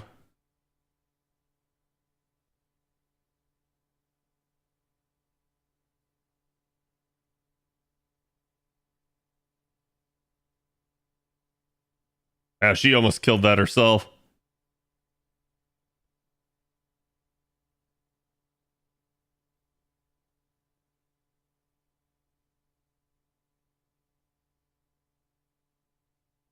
Not even really a point to doing the third NP there.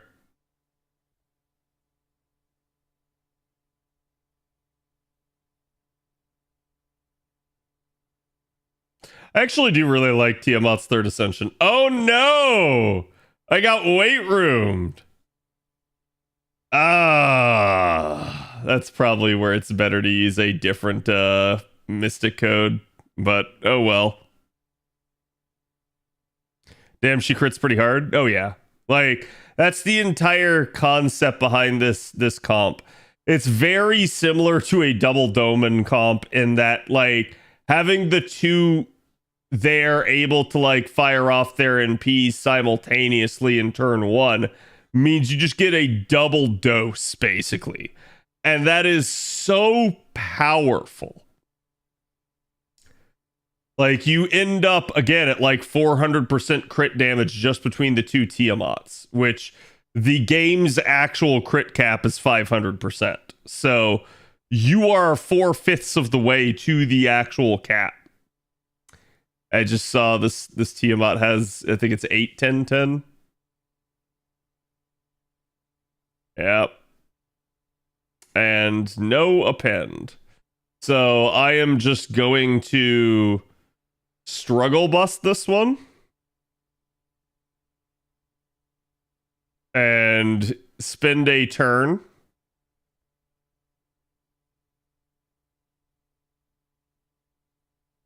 To generate Noble Phantasm.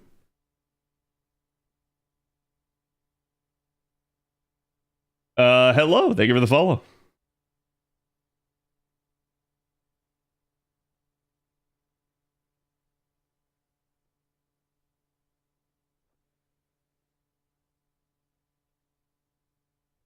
You got to try Olga with 2 koi here? Wait, I'm confused.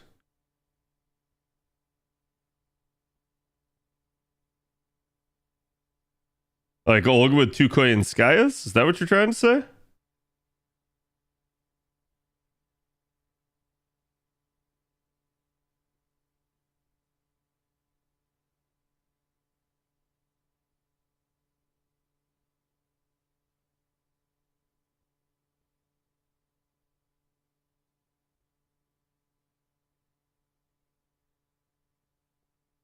Dominates with or without skill 3? Yeah. I like having skill 3 gets more damage, but you basically end up having to like give something up to get it. So to me, it's kind of a wash.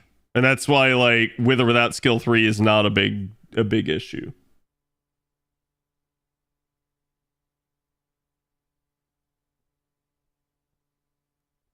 He'd be too OP. Yes, he would be.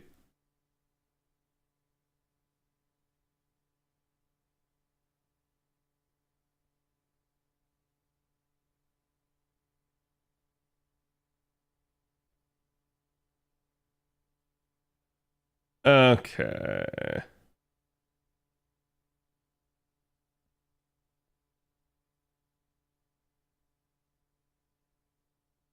Hopefully this is still enough damage output. I'm more worried about the final wave here. Because we already just got weight roomed on the prior run.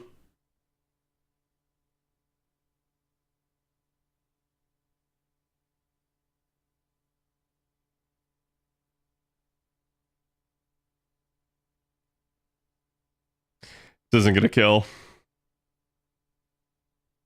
Oof.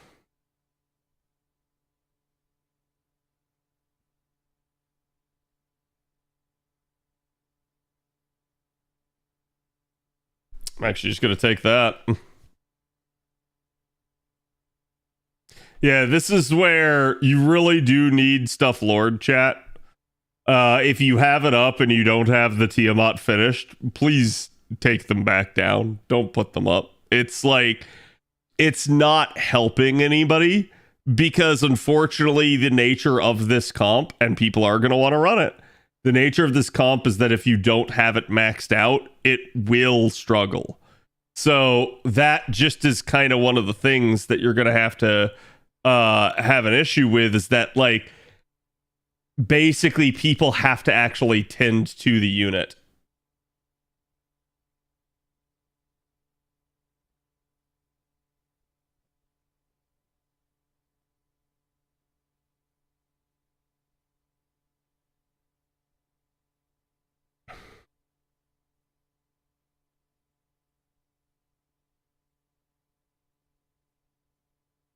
It's real aggravating to find a non-Lord Castoria or Koyan. Yep, it's a very similar issue.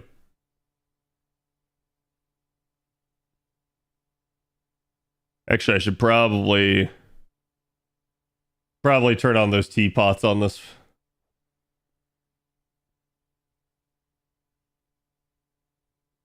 Congrats on 7 turns. Yeah. I mean, and that's, I will say this, right? Like, unlike maybe other quick comps, it does at least feel like a Tiamat comp doesn't just fall apart. Like, you can kind of keep doing what you've been doing. And that I think is good. I think that's a really, also doesn't have the append. I swear, dude. No.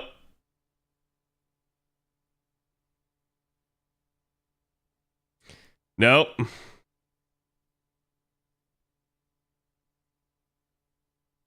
This one have it?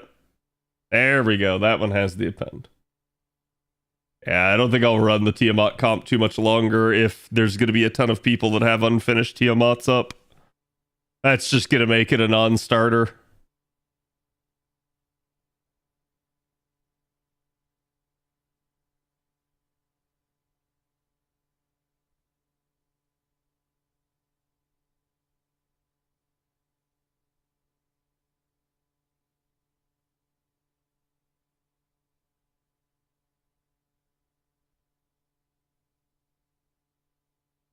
Mama don't like farming? Apparently not. Good is normally in November, right? I'm looking forward to the welfare there too. I don't. Oh, if you're talking about on an A, yes, we'll have Gouda this year. It's Takeda Shingen and Weisky Kenshin, and then is it Saika? Is who the archer welfare is. And then JP, I don't know what they're gonna do. I think at this point, chat, don't assume we get like Gouda this year on JP either, because I don't think they're done with it by any stretch of the imagination. But I do think that the devs are, like they said in the interviews, just solely focused on like getting this part done.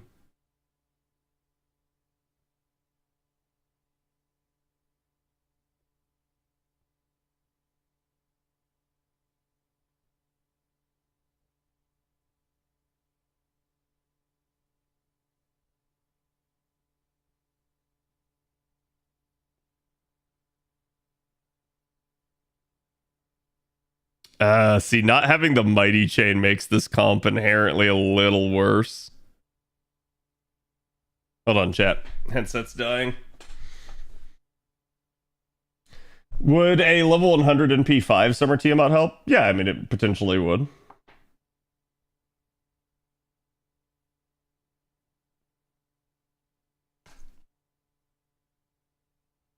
Mine's up at full append if you need it. Yeah, the thing I'm trying to take most of the time is the Spawn C on support, which not everybody has up, but if you have MLB of the Spawn C, feel free to put it on a Tiamat, and I'll try to take it.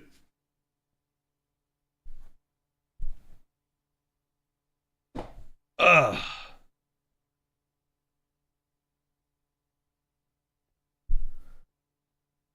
Do you think until the end of the year JP will be pretty dead? No, I think they're going to still do stuff. I just think that at the end of the day, they are maybe not like... They're only going to do what they... Like the bare bones of what they had planned. So you'll probably get like 2 more events. But I don't think they're going to do anything beyond that. Probably 1 event per month plus Grand Duel. Yeah, I would agree with that assessment. But I don't think that's dead by any stretch of the imagination.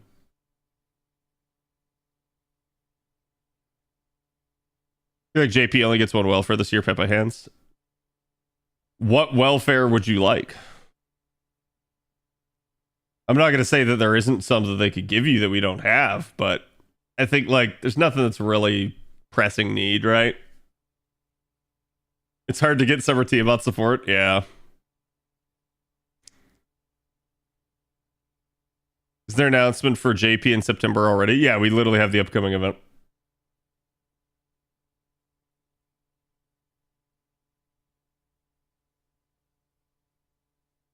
Ian's amazing, but like something at all. Listen, you got chat. I can't stress this to you guys enough, though. that with the evocation festivals this year on JP, they brought back, God, was it like 20 new units or something absurd? Like, we got so many given to us that there's basically, I think there's only like 3 welfares that aren't even in the thing. Everybody else is available.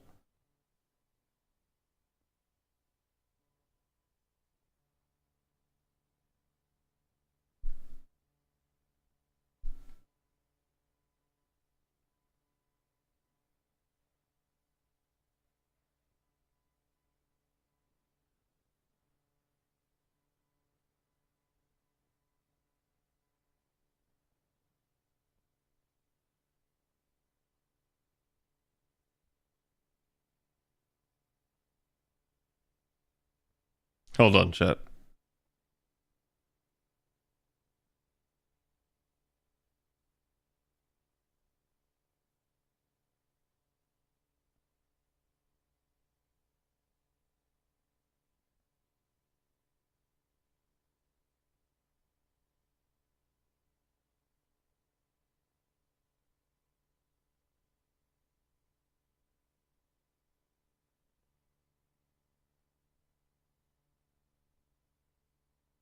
Ugh.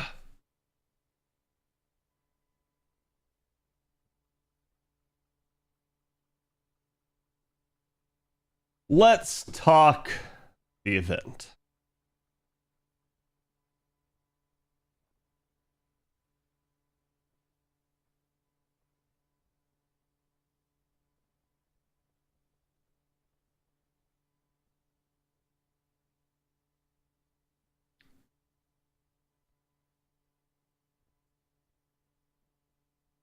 Let me just refresh myself here. I'm gonna be real with y'all, chat. I don't think there's very much to the Wandjina event.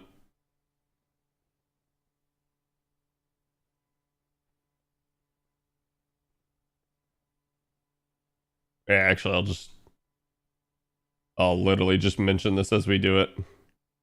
Wait, hold on. No, I need to go look at Voyager.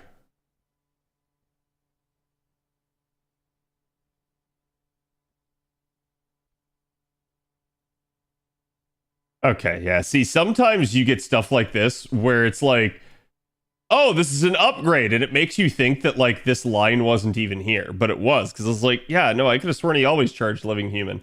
So it just increased it from 10% to 20%. It's still nice, but it's not like, oh my god, like he suddenly has 20% charge out of nowhere. And that's why like it's a kind of important to understand.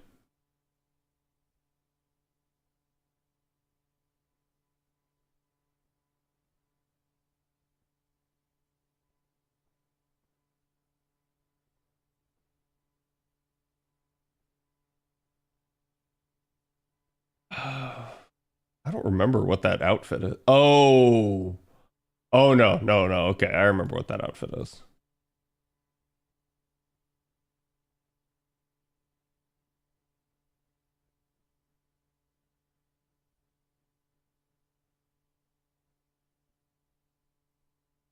Yeah, and then there's a grail.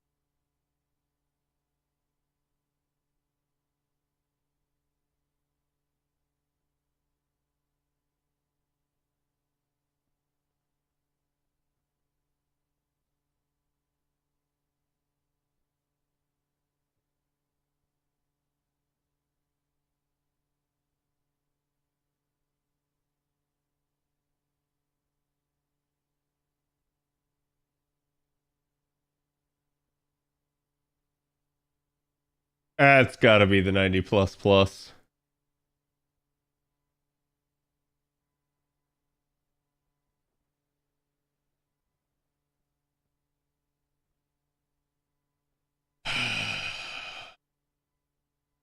Hephaestion. What's a good counter for Hephaestion, chat?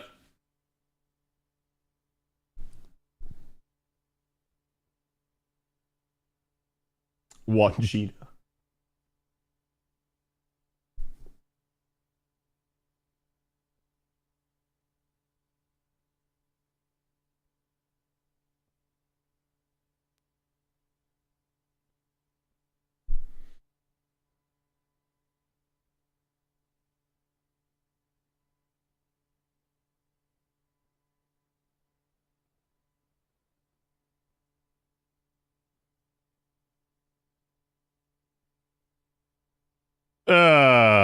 Come on, man. At least it's not the skill seal one. That's actually, or the NP seal one. That's actually not that bad. I thought that was going to be the more problematic one.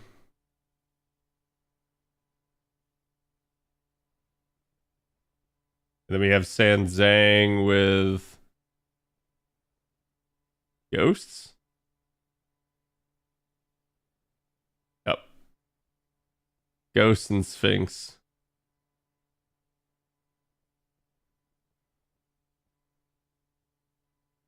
That's Earth.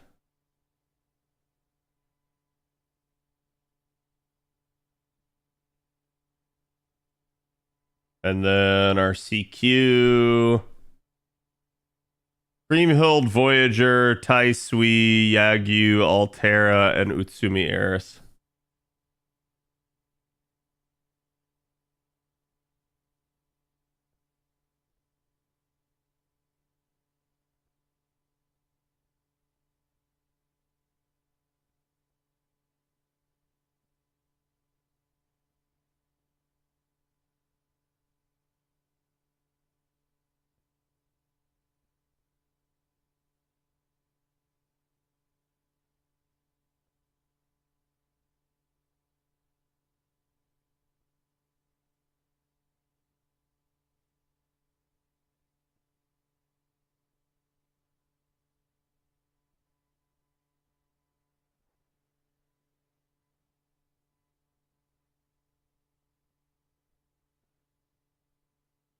Oh, right. Ozzy and Cleo get a banner here. God, that is...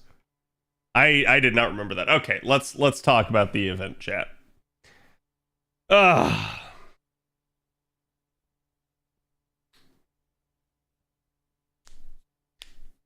accidentally spilled customers' drinks twice while door dashing today, and I feel like such a piece of shit now.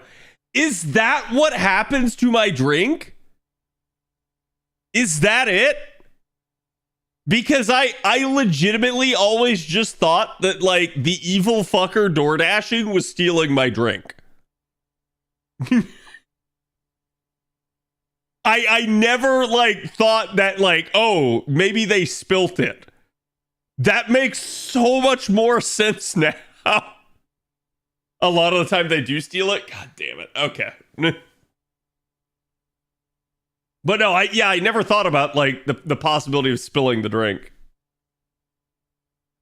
That's... I gotta add this to the playlist next.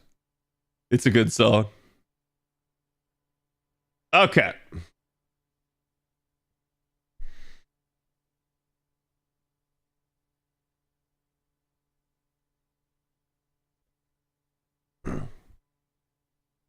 I won't record. I'll let OKS just take the VOD.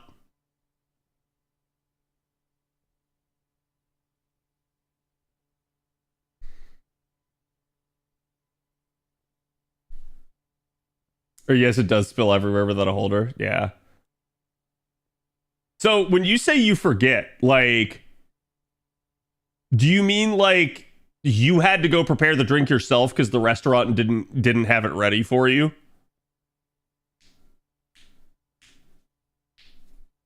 Like, just out of curiosity. Like, this is eye-opening to me. Maybe I've been hard on my people. Wingstop does that? Yeah. They make the DoorDashers prep the drinks. I mean, I guess it'd be one thing if you're, like, standing there already anyways, but, like if you're still waiting on the order. But yeah, I can understand where it's like the DoorDasher just wants to get in and out as fast as possible. Dude, the amount of texts that I get from DoorDashers that are like angrily waiting on my food is hilarious. Because like they're texting me to let me know that it's taking longer, but I know like I'm not going to get upset over like 5 minutes difference, right? Like, but the DoorDasher is. The DoorDasher's like, bro, this could be another order. What are you doing? Give me the food now. Like, it's so funny. Because it's like they're angry texting me. Not that they're angry at me, but like they're just venting because like they're upset at the restaurant. It's so bad for some places, Chipotle especially. Yeah, I believe it. I completely believe it.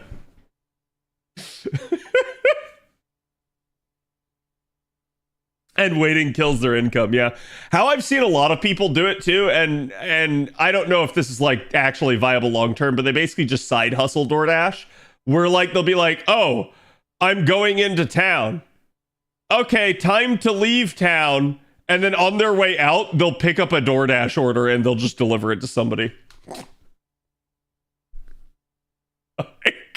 I can't imagine you make enough money that way, but it's just like, they'll just do that like one time. They're not going to like sit there DoorDashing the entire time.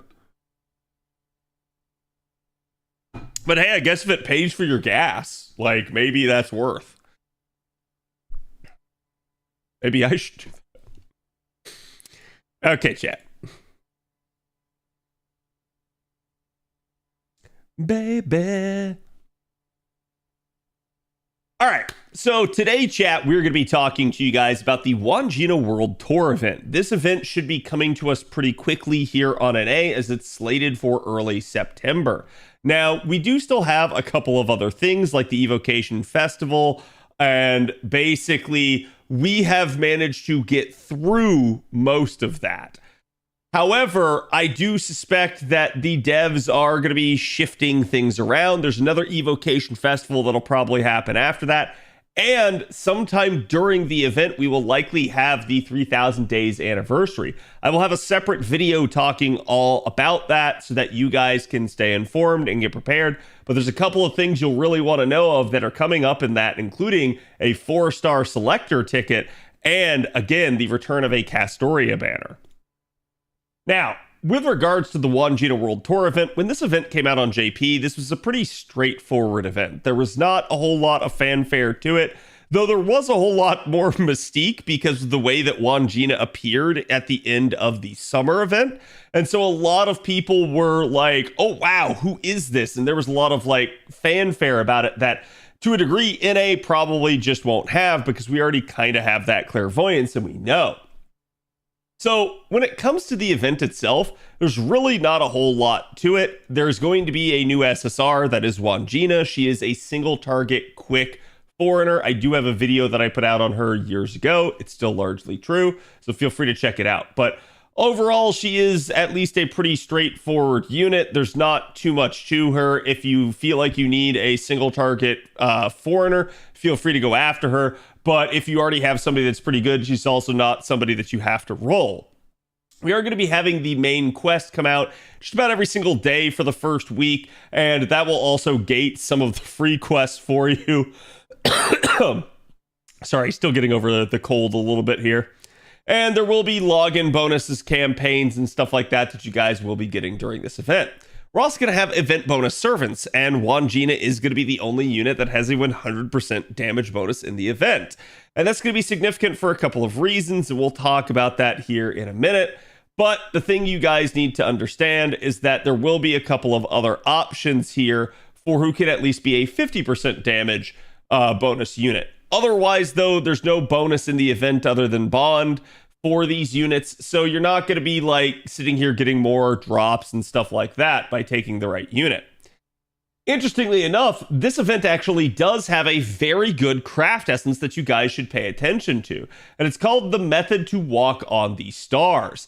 This might have a slightly different name when it comes here to NA for us, but understand the significance of this CE is that it is an all attack scaling welfare CE that has 50% starting charge in MLB and 25% power mod against cursed enemies. So this is a similar type of craft essence to something like Honey Lake.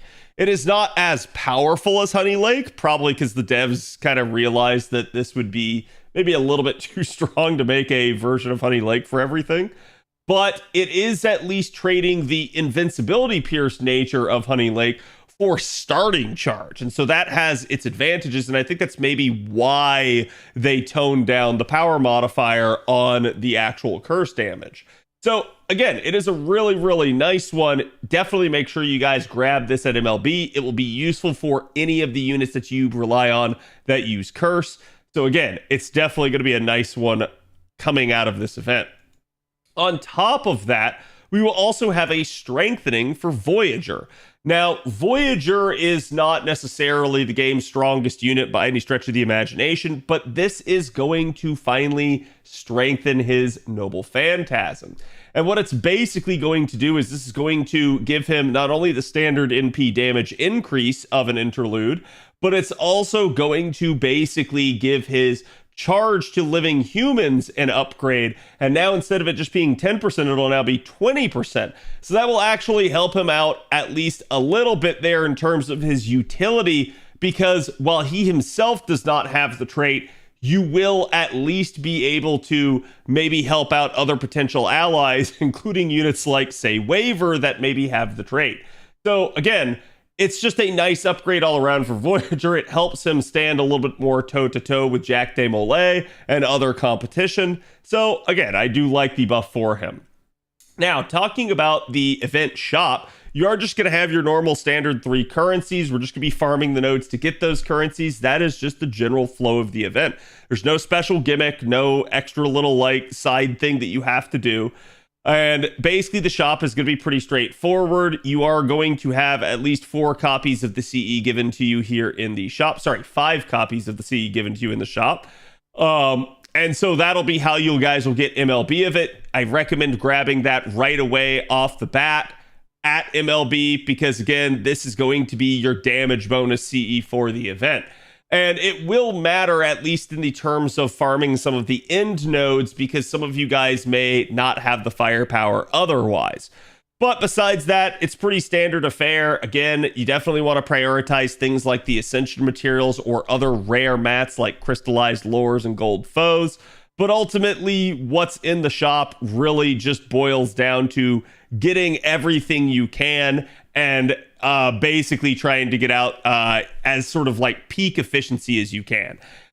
This always just boils down to trying to nat AP the event and basically take as many craft essences as you can possibly stuff into your comp, and that'll be how you'll work your way through the event and grab as much as possible on a budget.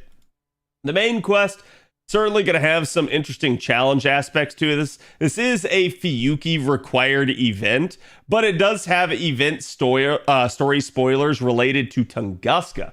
So that does mean that you do have a little bit more of a higher caliber of enemy in this. It shouldn't be impossible by any stretch of the imagination, and you will get a grail for completing the entire event, but it's well worth your time, so I highly recommend doing this one and not skipping it. Your free quests are going to be pretty straightforward. They're going to actually be pretty podunk until, again, you get more unlocks. But by the end nodes, you will eventually get yourself a 90 plus and a 90 plus plus node. The 90 plus is going to be a 313 node of casters. It's basically going to be ghosts and sphinxes, as well as Sanzang is your final enemy there. So at the end of the day, any good writer should be able to handle this, but make sure you guys at least have some sort of damage capability to increase yourself with supports. And if not, take the, again, damage CE that you guys got out of the shop. With regards to the 90 plus plus, this is a 111 all Berserker node except for the final enemy, which is a Pretender. It's actually going to be Hephaestion is going to be what you're facing. There is at least an Orochi in the middle wave, but it's not going to be the type that's going to NP seal you or skill seal you, so you shouldn't have to worry about that too much. So instead, just try to focus on bringing as high like damage output as you can on your units, and worst case scenario, slap the damage C on again. Try to give yourself the amount that you can in order to clear, because at 802k on a pretender, you're definitely going to want to utilize a good powerful foreigner. That's where someone like Wandjina is absolutely going to be great for this, but you can still make do with things like Yang Fei, or again somebody like, I don't know, MHXX. Basically, whoever you can manage to get in here, maybe even units like Castoria Berserker can also work. It really just boils down to amplifying yourself enough to be able to do these nodes. So again, try to do them at max efficiency. If you can do it at 6 slot, go for it. If you have to step down to 5 slots, not the end of the world. And if you got to step down for more than 5 slot at that point, step down to the 90 plus. It'll be more efficient for you to do that instead. But that's basically going to be the way your free quests are going to work for this one. From there, we also have a challenge quest. This one's a little bit of a servant gauntlet. It's basically just 6 enemies, 2 of which have break bars. And the tip that the guides are all kind of saying is that Yagyu can actually instant charge. So be very careful with that. Make sure that you're taking somebody that can kind of wade through all the enemies. They do have on death mechanics, so you could try to handle them all at the same time, but I don't really advise it. Instead, I would say the safer route is to probably go 1 by 1 and try to manage what the death effects are and work your way through it. But definitely rely on a guide for it and use your damage C again, and you should be able to get through it just fine. And then last but not least, we have 2 summoning campaigns in this event. The first one is going to be Wandjina herself, which, like I already mentioned, she's an interesting unit, but she's also definitely not a gotta have. We do have as well Voyager being on this first campaign, and so you'll see Wandjina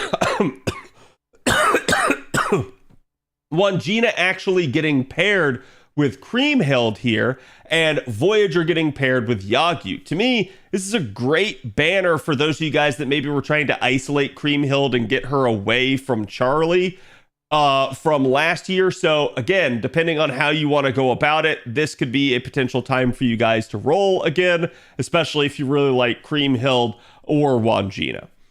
Now, your second banner is going to be basically the return of Ozymandias and Cleopatra, as well as Nido Assassin being paired with both. So it's kind of a pick your poison if you want Nido Assassin as to which 5-star you want here. Obviously, Cleo has gotten a nice buff and is a little bit better off for it now. And Ozzy himself is still like the game's strongest single target writer at the current point in time.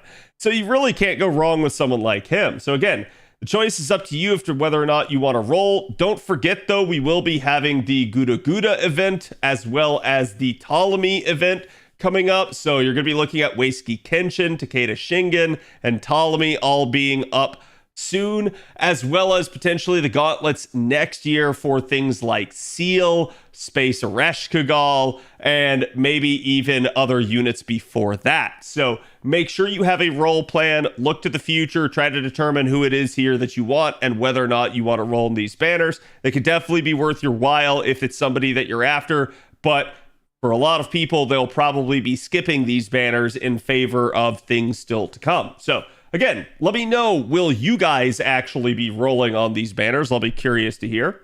And the limited craft essences that you guys can basically get on each of them in the first campaign and the second campaign are going to be the same. And that's going to include Ref Rain here. And that one is not going to be that good of a 5-star craft essence. It's not awful, but it's split stats.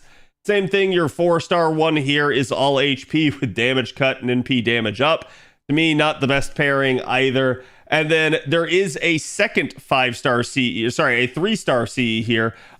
Basically, that is going to end up being nothing too much to write home about with just arts and critical damage and NP gain. So again, I'll be curious, will you guys actually roll these banners? Is this going to be a big event for you, or is this one going to kind of be a sleeper as you guys wait into the future? And again, good luck if you guys do plan to roll, and I will see you guys for the next video talking about the 3000 Days campaign. Later.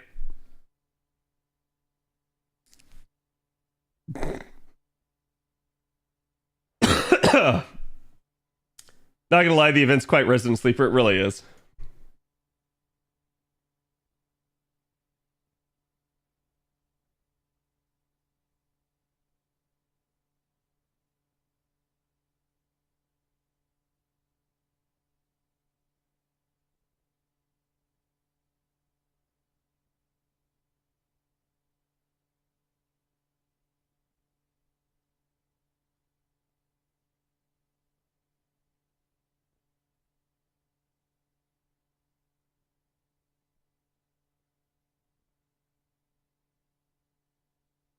Okay. Just okayist. I don't know if you're still listening, but I don't know why, but fandom indicated that this is a 5-star C. It is not. It is a 3-star C, and it's blatantly obvious if you look at the stats of it. So I don't know why they indicated that this is 5-star, but just read it as such. Because fandom's lazy. Yeah, I mean they probably just copy pasted, and so there was an issue there. But it is what it is.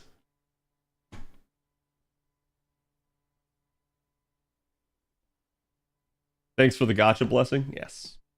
I always wish you guys luck. I know some people really just like mauled when somebody else gets something nice, but I'm usually the reverse of that. I'm usually just like, man, if you guys get what you guys want, that's good. Because I say this a lot, but it's like I'm somebody that's rolled enough that like I've been on both the upside and the downside of everything, so I completely understand.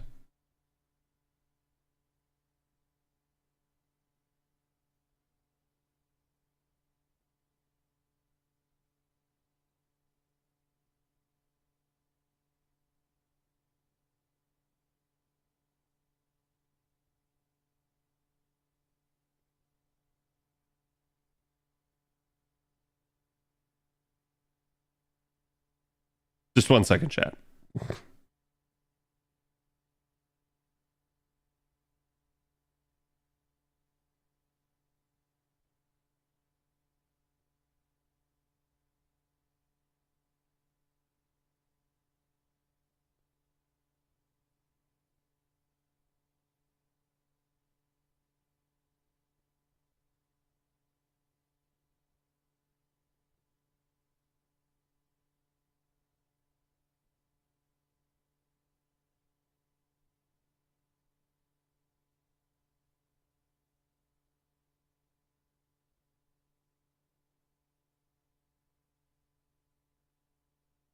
He's flirting? You're damn right I am.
Cad's becoming normie?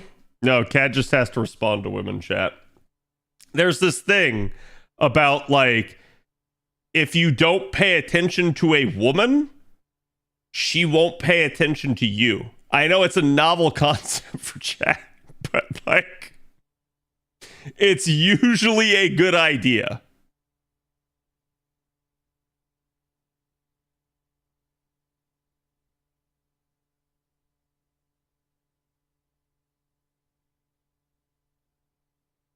Okay.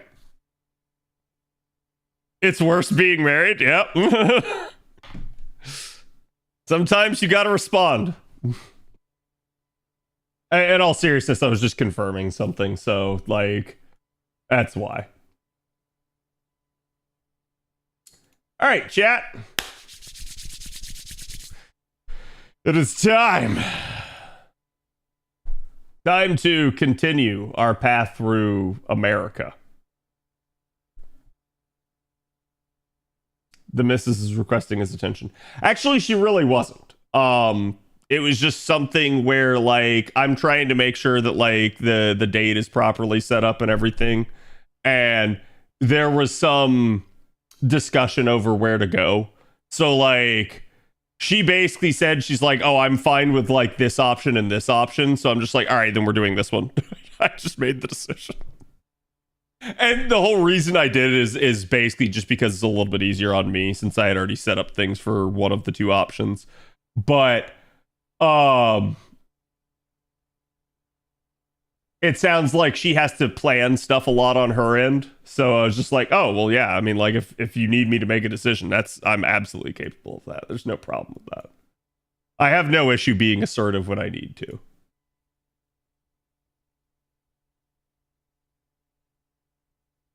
I'm really looking forward to the 4-star taking an MP5 Ace. Or Ash. Oh, nice. Ash Vataman. Yeah, I'm still like,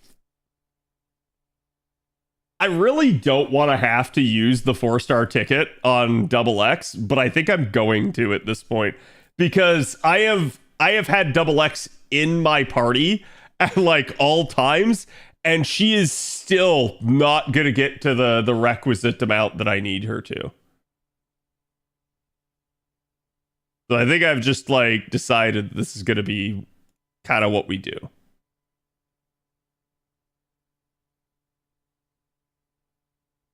When you say nothing at all.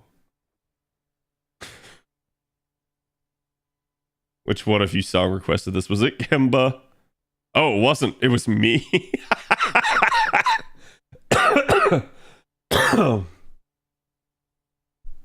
Caught cheating with main account? No, it's not cheating. Anybody can follow this account. So there's really nothing to it. Now, chat, is there anything you guys want me to talk about for this one? The highest and lowest amount of Saint Quartz has required me to get an NP5 5-star. Chat, what was... How much was Castoria Berserker? Was it 300 something?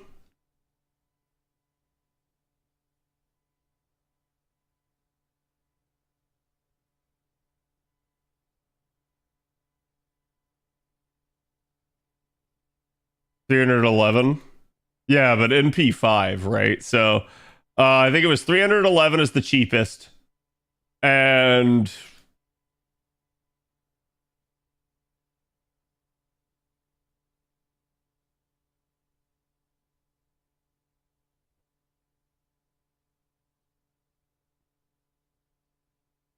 I don't remember the exact amount off the top of my head, but somewhere around there. The most expensive. And let that sink in, especially if you guys are new and you're watching this and you're thinking like, oh my god, that sounds absurd. That is FGO. We are eventually going to get a quality of life here on an A soon, where pity applies to every copy instead of just the first copy. Right now, it only applies to the first copy on a banner. But we will get the change that allows it to apply to every copy. That is a very welcome change. There are people that will say that you will never hit pity in the game. Those people just struggle to save. That's really all you need to understand about them. Because you absolutely can hit pity. Pity is a good thing to have in this game. It's an absolute safety net that you wouldn't otherwise have. So I highly, highly, highly, highly, highly recommend it. Highly. Saving towards pity when possible.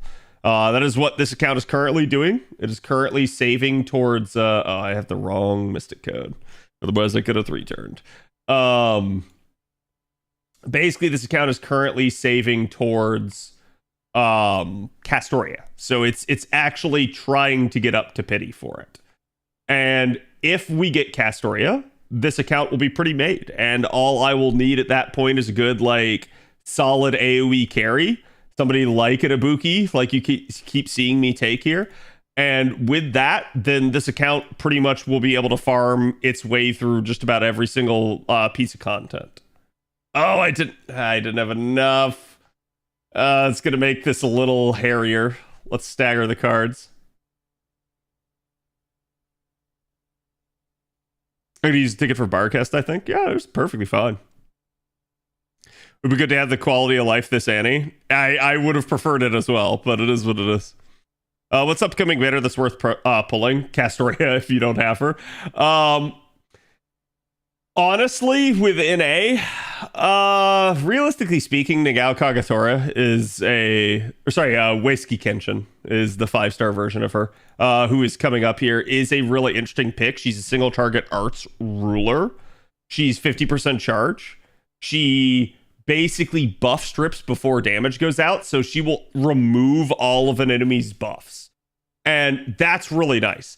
The only kryptonite to something like that, like the ability to buff strip, is that some fights have a buff on them that basically has a like white border around it, right?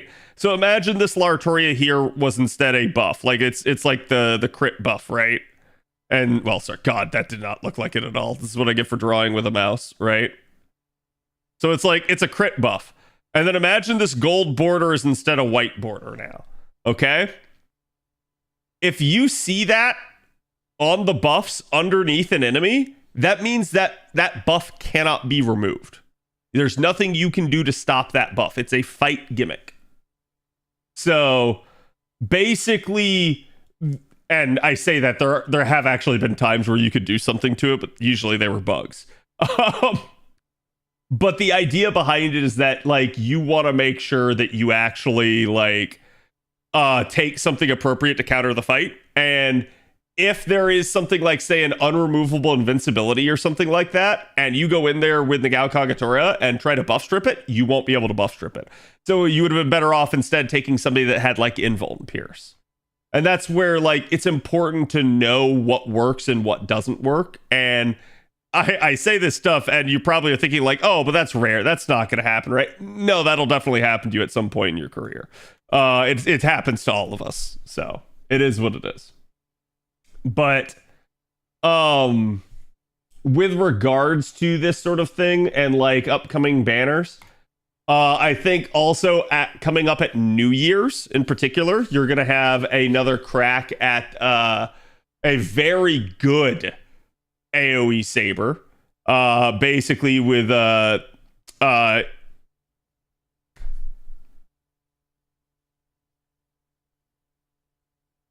I'm blending them in my head. It's Yamato, Takeru. I kept wanting to say Takasugi, and I was like, that's not right. Yamato Takeru. And basically, that is an arts looping AoE saber. Muramasa just got a really nice buff that finally put Muramasa beyond Takasugi or Takeru there. But realistically speaking, you'd be fine having either of those units. And if I manage to go all the way to that point without rolling a like decent AoE carry, then I might myself for this account be going after Takeru, because Takeru is also anti-demonic. A lot of enemies in the game are actually demonic, and you wouldn't even realize it. Like, for instance, I believe these guys actually are as well right now. So there's a whole lot that you can do. I should have staggered the cards. I didn't do that properly. Oh, lucky crit. There we go. So there are some really, really nice units coming up. And then next year, there's going to be some pretty big ticket ones like Seal, Space Airish. So there will be like really, really nice ones to have upcoming. But it really just kind of depends on what you're in the market for and like how patient you can afford to be.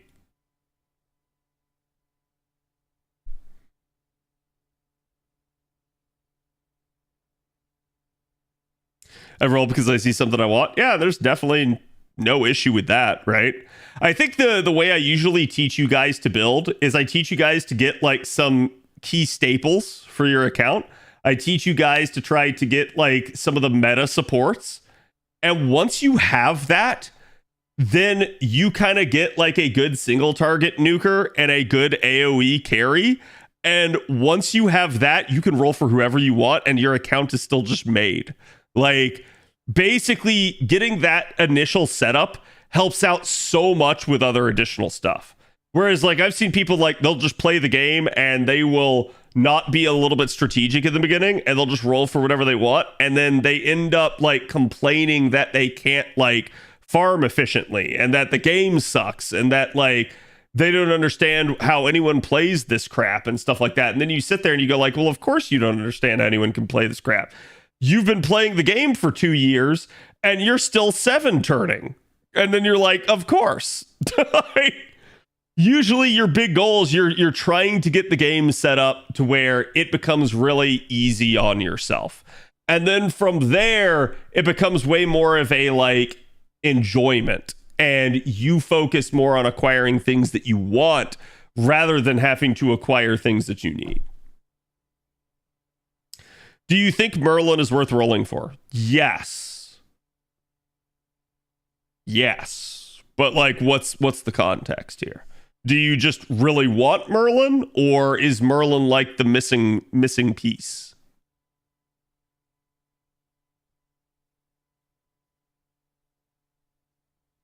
His buff is really good. Yeah, I mean, turning him into a 30% charger definitely helped things.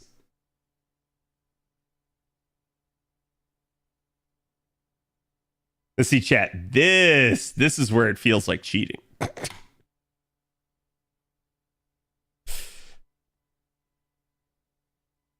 We're already up to rank 8 of the OG Mystic Code, which is pretty high at that point. Probably switch over to mages.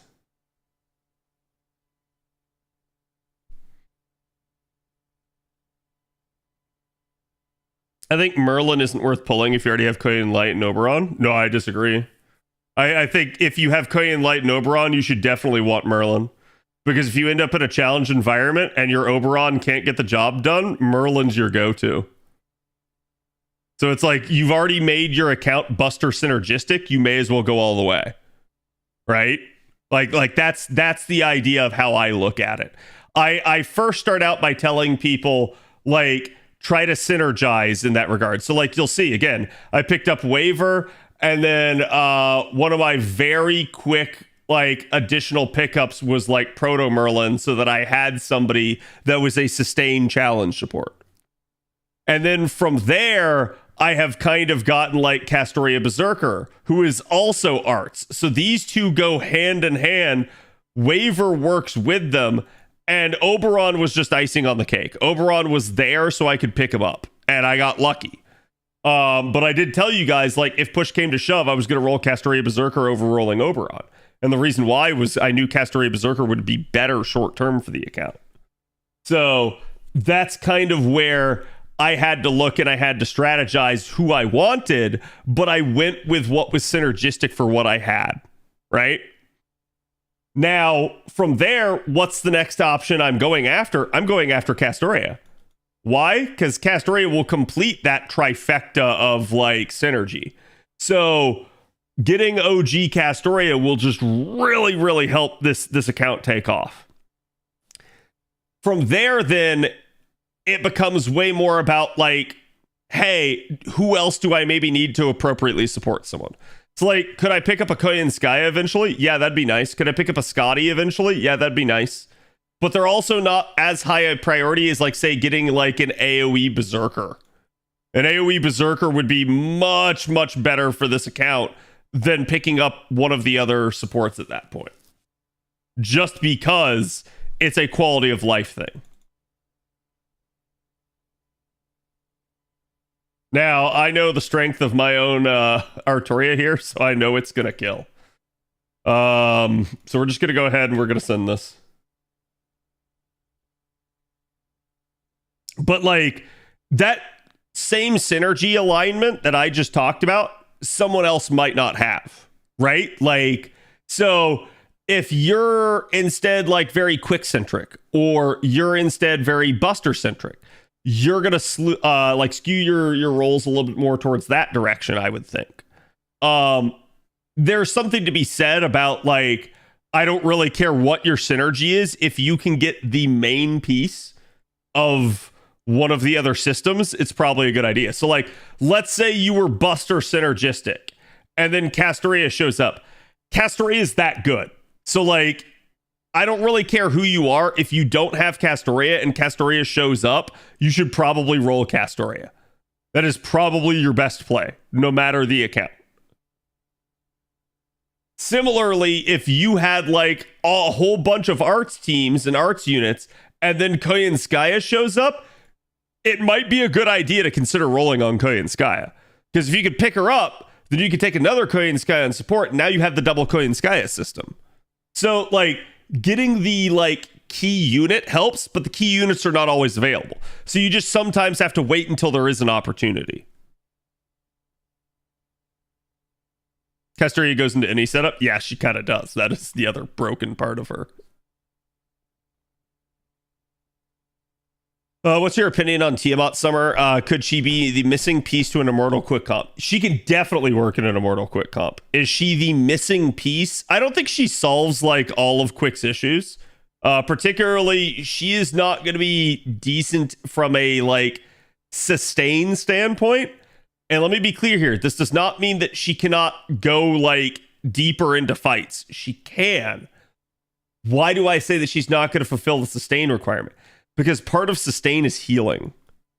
It's basically saying, oh no, I took damage. Now I need to recover from it. If you don't have somebody that can heal consistently, you don't have a sustain support. So that's where units like Proto Merlin and units like Normal Merlin really shine, is because they just keep doing it over and over and over and over and over again. This is something that at this point you could probably argue Quick actually does need. Tiamat does have a single heal on her, what is it, the first skill, I believe. But besides that, she doesn't really have healing. And so it's kind of like with Castoria, how they also didn't give Castoria healing. They don't want to make a unit flawless. They want to make sure that every unit has something that they still need so that you have a reason to take other units.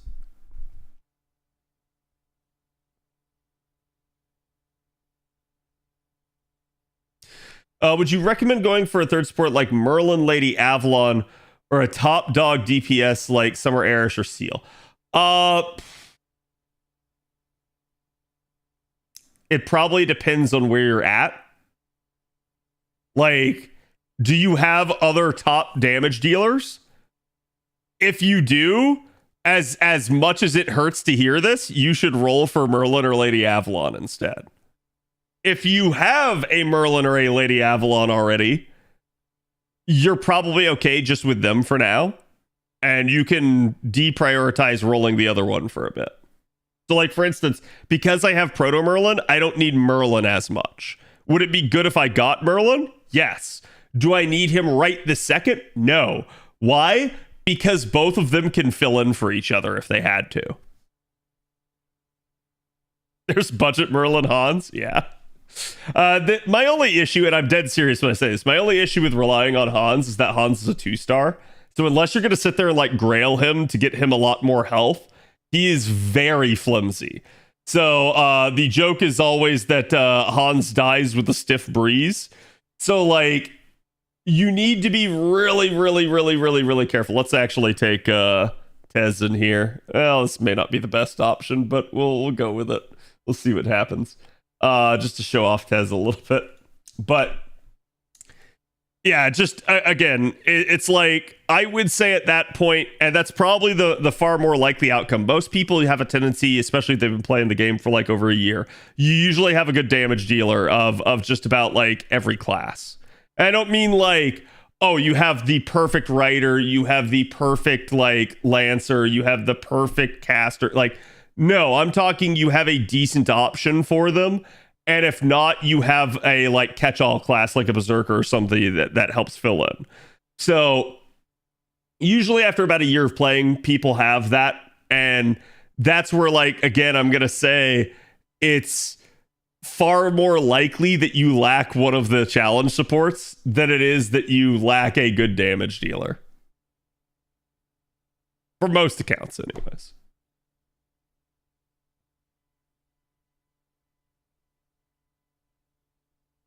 Yeah, we're just gonna take that that Archchain there. So that gets Tez to his NP automatically.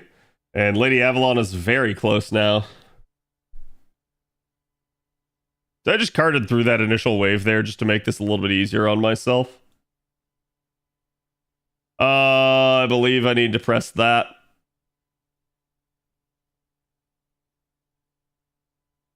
And then that. So Tez is a little weird. He gets extra attack for people that have guts, but he himself has a gut, so just make sure you always press the third skill first with him. And then we're just going to go ahead and send it. Tez is also a 50% charger himself, so because this is a 10-10-10 Tez, I'm guaranteed to get at least that. Himiko is a nice unit to have for Buster, but not necessary for Buster. Merlin will help in like all hard content. Yeah. Yeah. It's the idea behind it is that like there's certain units that just make your life easier in the game. You can definitely do things without them. Like there's no unit that's technically a got to roll, right? But if you have them, your life is easier. You'll thank yourself for it. And there's really like no downside to getting them. So what stops people from actually like rolling the unit? Well, I didn't need to do that necessarily.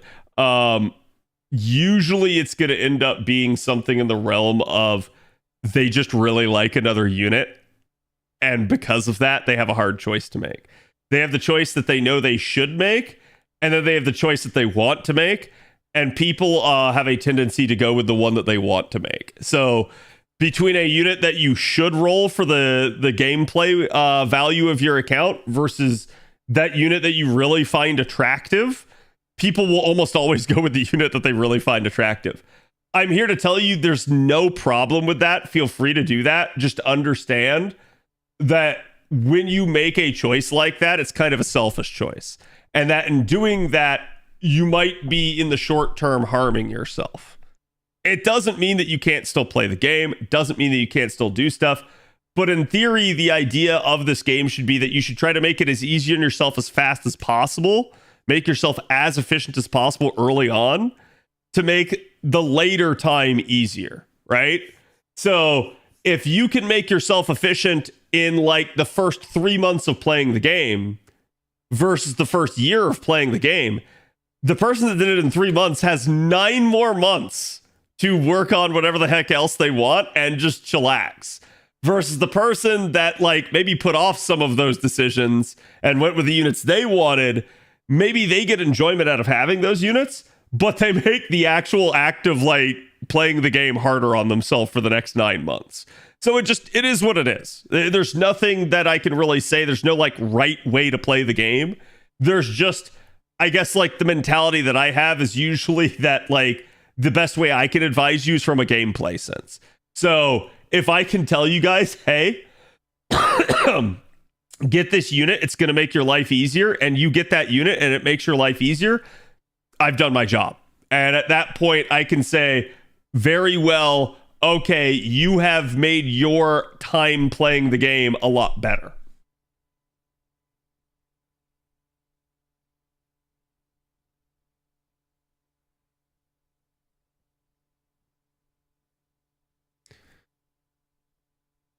My best Lancer, and I grailed to level 100 is Ku. Yeah, Ku is definitely an exception to the rules, right? Their ability to save and plan for banners. Yeah. Hell yeah, give it to your desires. Yeah, like I said, I can't... I've used this exact same logic before. So, like, you guys know how there's an SSR selector at the beginning of the game. You can do what I did, and you can pick Waver. Waver is the objectively correct choice. If you want the best starting like standpoint for your time in FGO, Waver is the correct choice. However, if getting like, let's say like, let's use my waifu because she's on the ticket, right? So let's say you wanted to pick Lartoria. So Lancer Artoria, okay?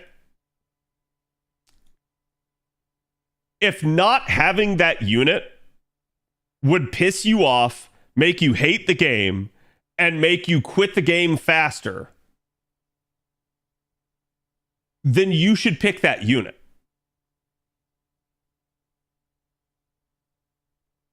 It's really a pain tolerance issue. If you can stomach not having the objectively correct choice and instead having your favorite is the better option. If you can't stomach that, then you need to pick the objectively correct choice. And vice versa, right? Like, so again, it's just wherever you find the enjoyment, that's what really matters.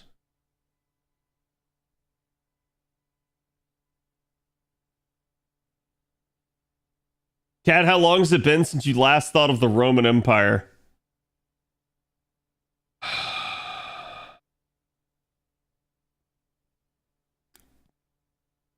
Probably like 4 hours.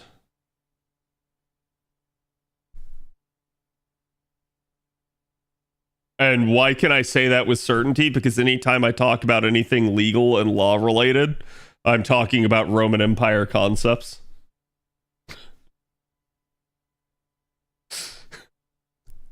It is what it is, chat. This is not the best thing. We're going to go with fully resisted cards here.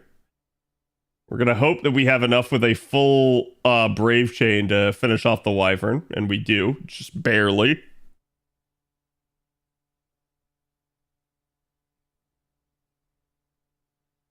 I think the only God of Roll in the entire game is Castoria. Castoria is the closest thing the game has to a God of Roll.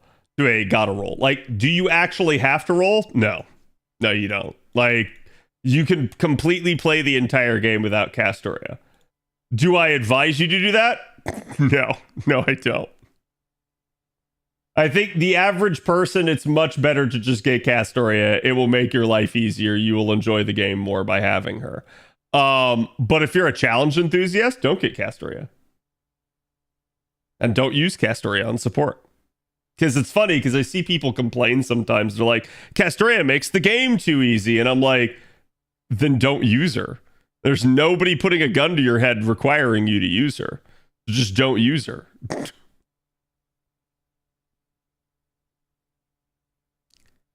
Just have a favorite that's meta. Yeah. Well, I mean, technically my wife is meta now for at least the Lancers, which is, I did not think I would see that again. I'm dead serious, chat. Like, after years and years and years of like theory crafting and strategizing and trying to figure out how to make like my favorite unit stronger, I had pretty much resigned myself to the fact that while now she is competitive, that she was never going to be top dog ever again. Because it's wild, because for a while she was top dog. And then like things kind of transpired over the years and she kind of fell by the wayside. So it just is what it is. So it would have been better if I took an AoE here, but I was anticipating that it was a single target fight. What happens when you don't use a guide to do content through this?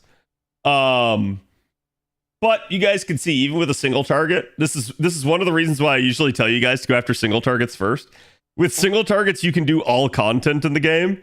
With AoEs, it gets rough sometimes. If like all you had were AoE units, there would be some really, really rough battles.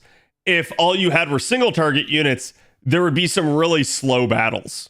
That's the only difference. It just would kind of take you a little bit longer. I didn't even get to show you guys. So basically, Kama's a really interesting single target assassin. She's kind of widely considered to be the game's best single target assassin. She has an unexpiring guts, aka it doesn't run out of time. It literally like just has a one time and it'll wait until it's triggered. She has an overcharge skill that will increase her quick up for 3 turns. So basically, when she fires off her Noble Phantasm, the overcharge effect gives quick up for 3 turns. So this will just increase that amount and therefore you can kind of use this skill as soon as possible. It does have an HP down effect, but it also has an HP up effect on it, so it kind of just nets into nothingness.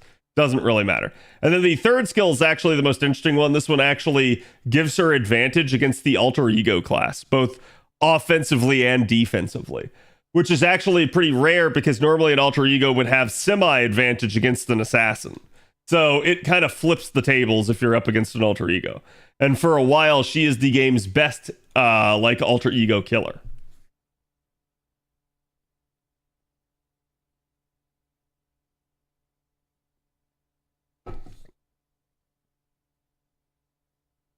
Or just be like me who can't decide, so I still have my ticket just sitting there for whenever I want to choose one. Hey, go for it. This is brilliant, but I like this. Yes. Yeah. That's exactly what I meant. Like, and it's why, like, I've tried to keep an open mind when people tell me about, like, how they play the game over the years. I will say this, okay? Not to toot my own horn, but while there is no, like, right way to play FGO,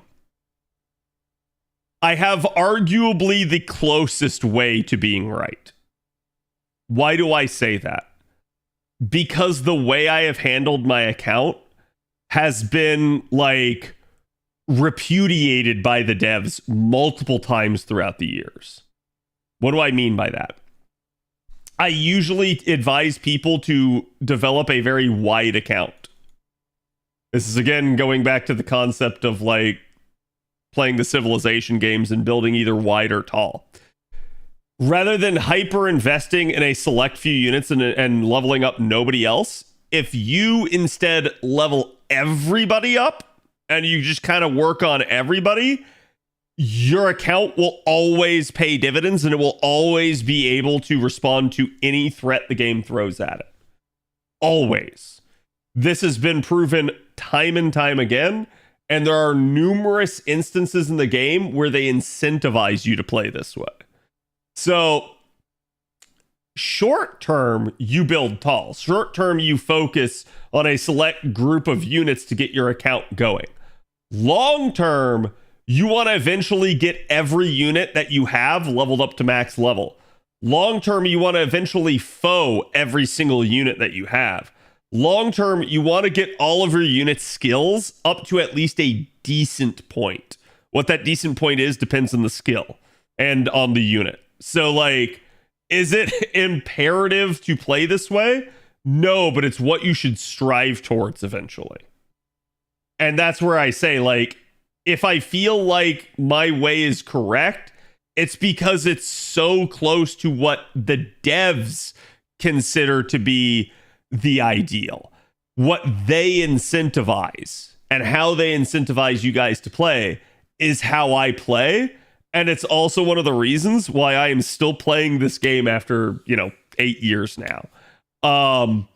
It's because I don't run out of things to do because I pace myself really well.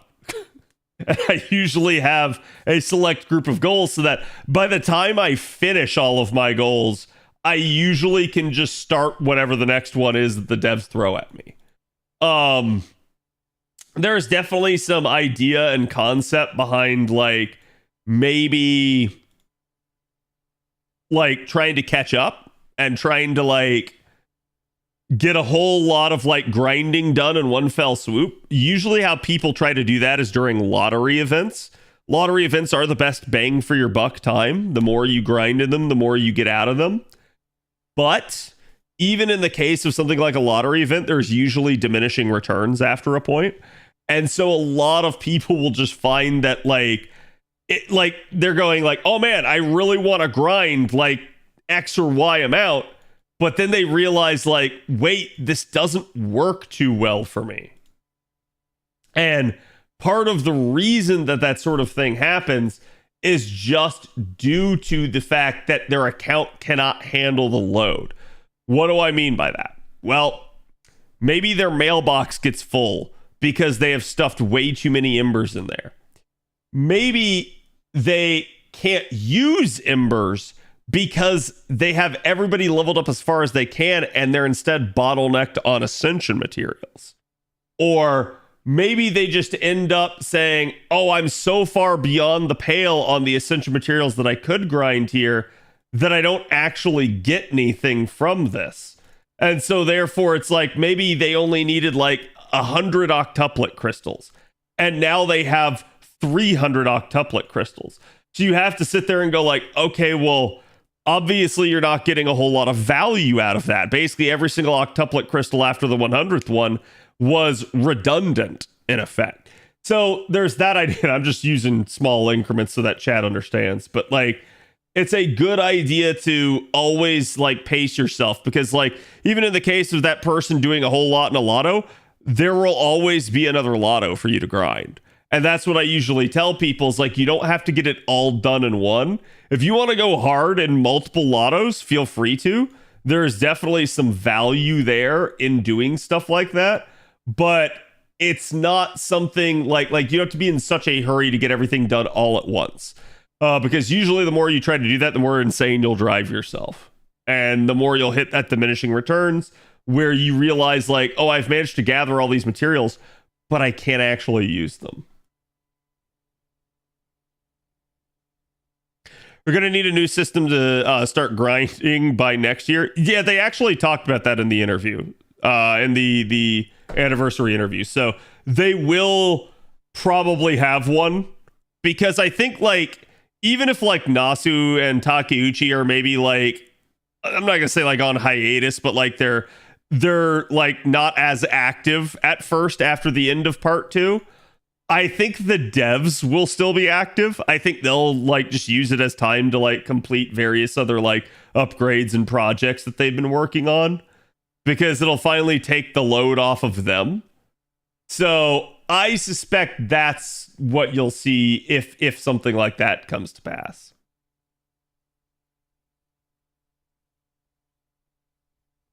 But yeah, do I think you're going to have a new system? Yes. Yes, I do. I think that'll be a thing.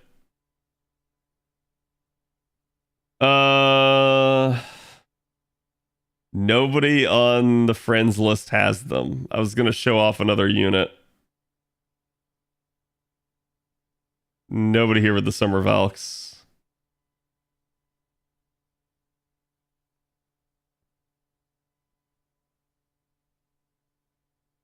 Also, that person had the name of my friend.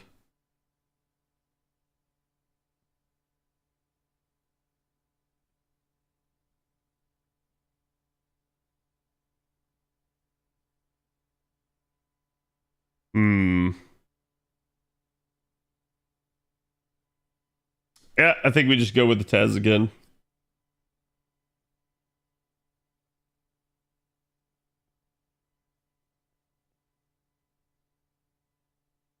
I'm trying to max out everybody, at least all up to non-grail 999 skills. Yeah, usually, like, I tell you guys, if you actually get to the point where you've, like, 999'd everybody, you actually hit a point where it becomes difficult to do much else in the game. I have not gotten everybody to 999 yet, because I've purposefully put it off. I purposely just sit on resources and don't, like, actually commit them. One, because this leaves me flexible. Because, like, obviously, like, there's this concept of, like, oh, once you get the first, second, and third unit online for any given class, the amount of which you need the fourth unit is a lot less. So, like, there's a lot less pressure to, like, have anybody after, like, your first handful of units. So, from there, I will sometimes take the stance of, like, if I don't need to commit the resources yet, I just don't. And that could be a good idea sometimes. And how much is that? 70? Yep.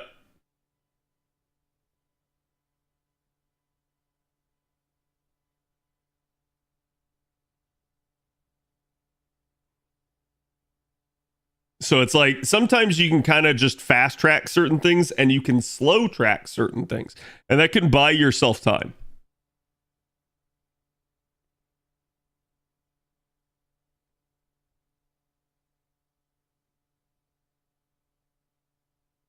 I wonder how the devs will deal with NA still being in part 2 and JP being on part 3.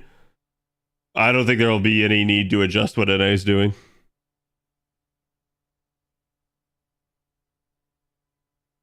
And the only thing I really need to do is bond farm. Right, but that's where, again, I'm going to say, like, it sounds to me like you've over-farmed. Like, you basically didn't need to farm as hard as you did.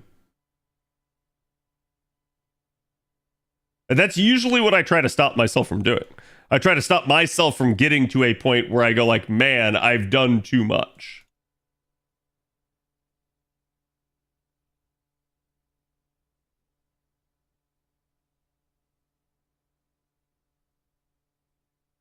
And if a game's quite chill now and I'm set for future roles, yeah. Yeah, I think the only thing I really need to do, like, is basically, like, farm up some of the newer mats, and the need is very relative. I probably need to, like after we cover this stuff this week, I probably need to sit down and, like, get everything plotted back into the Chaldea app again. Which there are planner apps you guys can use. I have a video talking about one of them, though it's kind of dated at this point. But basically, there are things you can use to plot out your resource needs and requirements. And that is so useful for a player to do, especially if they've never done it before, because it'll give them an idea about like how much they actually do need to farm of given materials, so that if an opportunity presents itself to them, they can very quickly and very easily just pivot and say like, oh, I need to farm 300 boxes this lotto. And if I do that, I'm taken care of. Or, oh, I only need to farm 100 boxes this lotto. Or, oh man, I don't even need to farm this lotto. These are things that can definitely happen.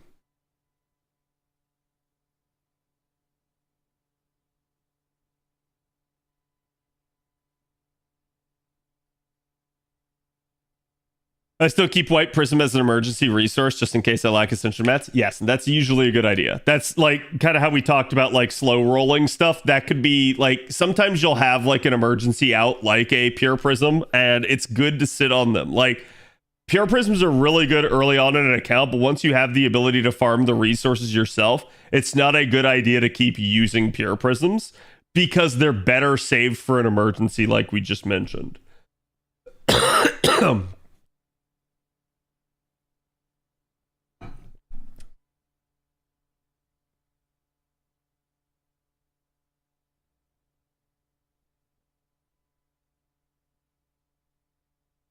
How much do I have here? 40.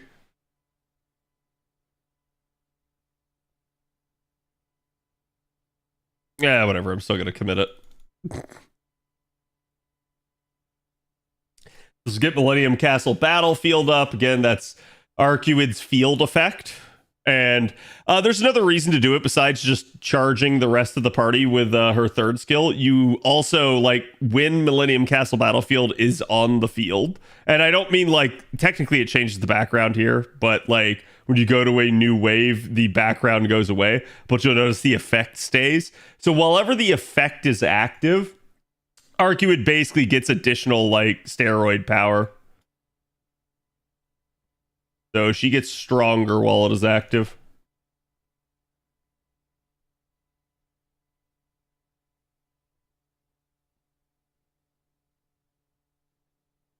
So there are certain units like this that like they basically get stronger after they Noble Phantasm. And it's a good idea to know who some of those units are when you're using them so that you can use them appropriately. So like I don't get a double stack of her steroid. I only get it while the field is active. But because I did an NP prior to this one, it made her stronger for this NP. So it was a good idea to like know that and to set that up. That's why I said like a lot of the early part of the game here, it can be boring if you're just like plowing your way through nodes and you're not reading story. That's one of the reasons why I recommend reading story. It actually makes it a lot more entertaining and fun. But even if you don't, and you feel like you're just progressing really fast, keep in mind this is really easy content for the most part. And this is where it's a good idea, as I mentioned before, to go ahead and say, okay, because it's easy content, I'm going to use this as time to learn the game a little bit better, to try and figure out some of the ways some of these units work, to try to get familiar with them so that later on when push does come to shove, when you get into harder content, you already just know how they work. Kind of like how you guys see me doing it. That's one of the reasons why I stop and try to explain a little bit about certain units, because I know it'll help you guys understand not only the kit, but also how like I use them and how like you guys can approach it in the same vein.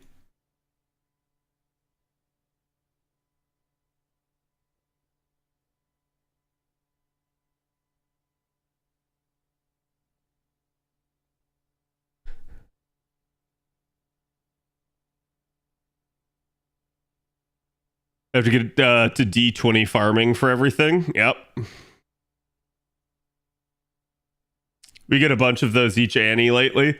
I think it's because they realize that people desire more and they're trying to make it easier on people. There's a lot of complaints that like farming at FGO is like really bad and really difficult. I find it kind of laughable because to me, I mean, like, don't get me wrong, maybe I'm blindsided by the fact that I've played the game for as many years as I have, but I've certainly played the game when it was a lot worse to farm in. And I can tell you, honest to God, especially from like going to some other gacha games and trying them out, that I don't mind FGO's farming at all. There is some RNG as to whether or not like materials drop, but this is also why I tell you guys to like do events and stuff while they're active. Events are usually really efficient resource gain. So like getting materials from events, super easy, guaranteed, really, really good because of the way event shops and stuff work. Trying to hard farm materials will take you a long time and it will feel like it's a snail's pace a whole lot, especially depending on the rarity of the material you're trying to get. For instance, farming a bronze material, you'll get them pretty easily. Farming a silver, it'll be a little bit harder. Farming a gold material just off the free quest will take you a long time, and you will not have a good rate of return on it. So that's just the way things have always been in the game. The more you know that, the more you can just try to get materials from things like pure prisms, from things like events, and try to instead like prioritize your like daily login tickets for that sort of thing, and you'll notice that you're actually getting a ton that way. And that's why I say like the game is not a marathon. I think people get so like absorbed in trying to sit there and like hyper fixate on some of this stuff and try to like grind it all out and immediately kill it and like get to the point where it's like, oh well, now I'm good. The thing with FGO is, once you do finish a unit, they're finished. You don't have to do anything else to them. So it's not like other games where maybe you're grinding instead of like for materials to level them and get their skills up, but instead you're grinding for like gear. If you're grinding for gear in those other games, you'll notice there's a trend where not only is it RNG, but it keeps happening. Where like the devs keep updating it and keep giving you new gear to farm that's slightly better than the old gear because they're trying to create that infinite treadmill. That I don't like. And that's one of the things that I go like, yeah, I would 10 times rather have FGO's system where the unit that I have invested in is invested in. Unless they do a new system. Yeah, so in FGO's case, they won't do that. They'll just give you a new treadmill to run on. They'll say, this new treadmill is now a completely new system. It's a new way of upgrading your unit that you had never done before. However, it doesn't mean that your unit hasn't made any progress. It doesn't mean that your unit basically like has nothing that they can like do at that point. They are already upgraded to the extent that you already got them. Versus if you're trying to change out gear, that unit is functionally back to ground zero until you get the new set. So, also just as an aside here, we are fighting Ku Alter now. Ku Alter is a little bit dangerous. You need to be careful fighting him. And the reason why is because if you leave him alive, Alter can spam dodge. And that makes him, again, really annoying to fight, because that's why we refer to him as a cockroach. He's difficult to kill. If you let him get into his like full skill rotation, he's not an easy enemy to take down unless you take appropriate countermeasures.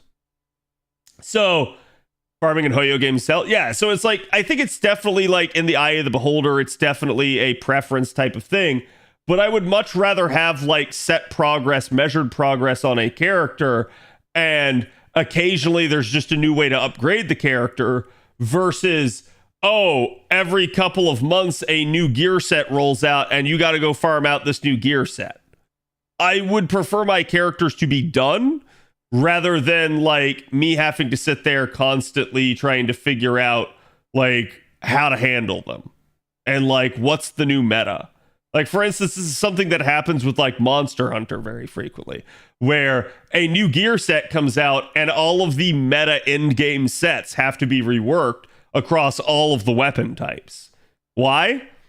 Because the new set is like 3% better. And that it's that way. So you constantly keep having to figure out what the new set is. And I find that at least a little bit annoying. Like, there's some level of like, okay, this is interesting theory craft wise.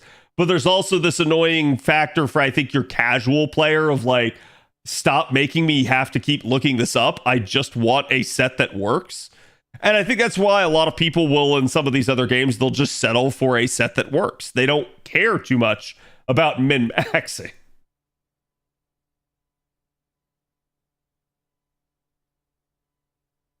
Yeah, this is my Lartoria. This should be strong enough. I don't have an arts card. Feels bad. I will do that, though. Since we've already bricked her with Oberon, we're just going to go ahead and send her for the maximum damage we can muster here.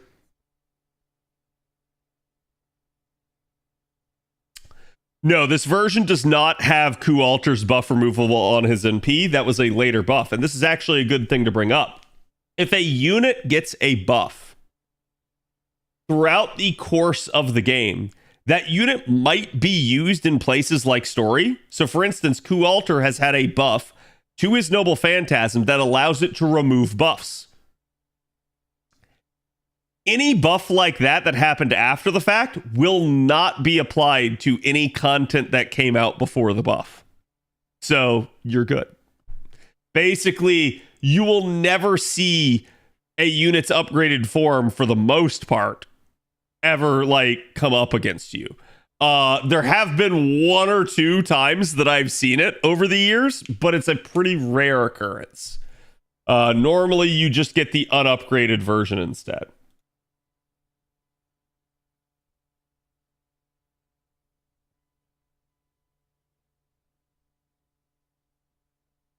Brain off, tank build on, yes.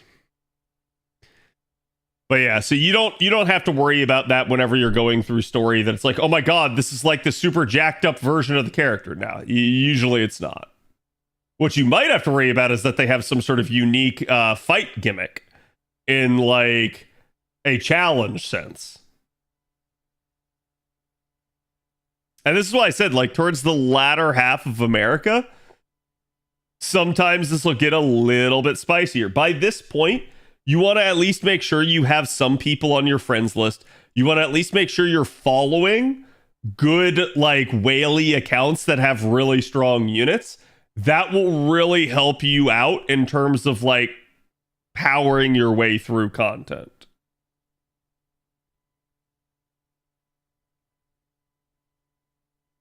And some of the reason why you guys see me switching around my supports and my Mystic codes so much is just because I'm switching them to tailor the unit that I'm taking. So I'm taking Proto Merlin, aka Lady Avalon, with arts units, and Oberon with Buster units. Why? Because they're just each more synergistic to that. I only follow freaky ones. Thank you for the follow. Not sure what that says about me.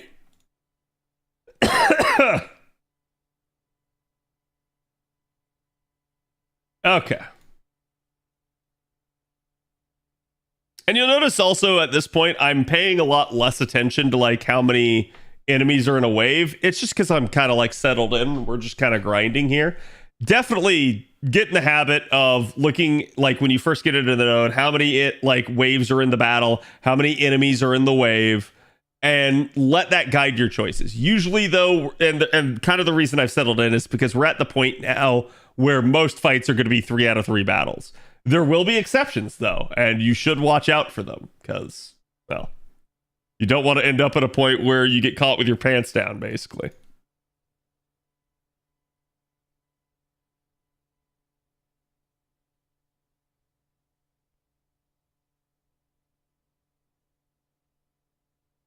No problem, King. Have a good one.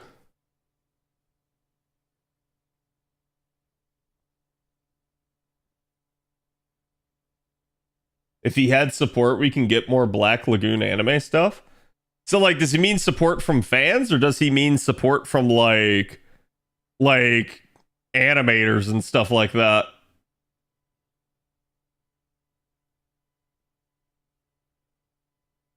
And there's a 3-turn loop. Nice and consistent.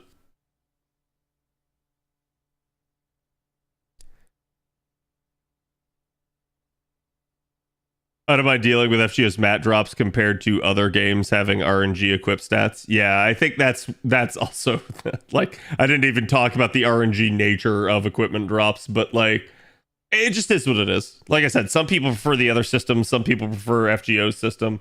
Obviously, as someone that's playing FGO's system for years, I probably prefer it, but I do think there's merits to each. I just think like basically FGO gets a bad like rap from people, whereas like it's one thing if you prefer the other system. It's not really fair to say FGO's system is bad though, because FGO's system does have a lot of leniency for players. And, you know, we were talking about this the other day. There's a lot of like criticism about the game sometimes from people that really don't seem to know. And I'm not really sure why, but they basically take the stance of, well, if people are playing this game is just bad. Like, and it's because they just already have a chip on their shoulder about FGO for some other reason. So like, it doesn't matter what FGO does, what changes it makes. Some people will just always hate this game. I've noticed that. I don't know why. It is what it is. Now, that isn't to say that there's not like fair criticisms that can be made about FGO. I think there are, but usually people that just sit there and blindly criticize without playing the game are not really anybody you need to listen to. They're instead people that are basically like, they just have like an agenda or something is why they're kind of saying it.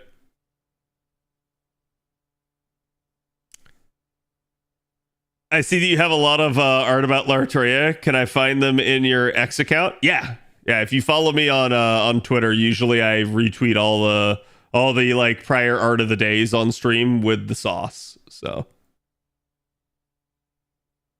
and again, I'm not an artist myself, so go give the support to all the artists. Maybe because of the gacha rate. Oh, there's numerous reasons why people do. And like, I don't really care to get into it. Mostly because it's like such a tired thing at this point. Just that like, regardless of people's reasons, there are people that will always hate FGO. And so because of that, they don't give FGO a fair shake when it comes to like discussions.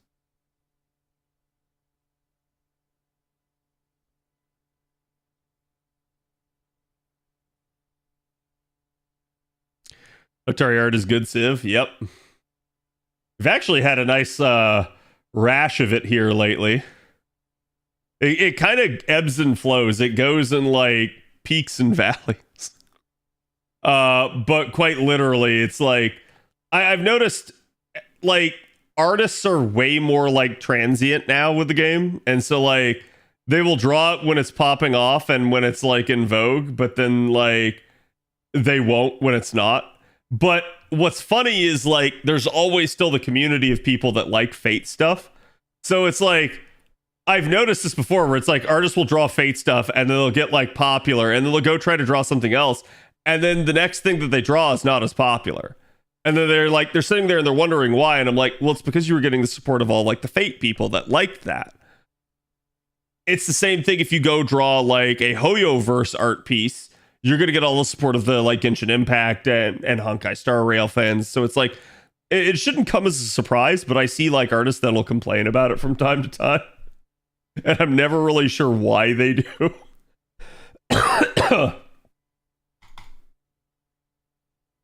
Like, it's the same thing for me as a streamer. It's like, I would hope that people support me when I stream other stuff, but I also understand that me streaming other stuff means that it's not as, like, interesting for people to watch.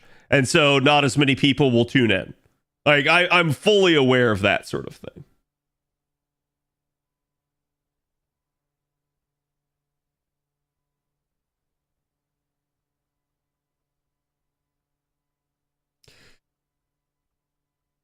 Okay, this isn't going to be good. Maybe I can luck my way into a crit chain here.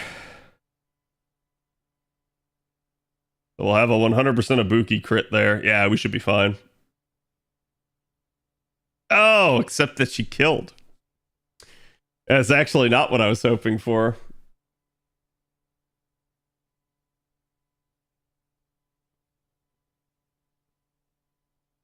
But what we'll do is we'll do that.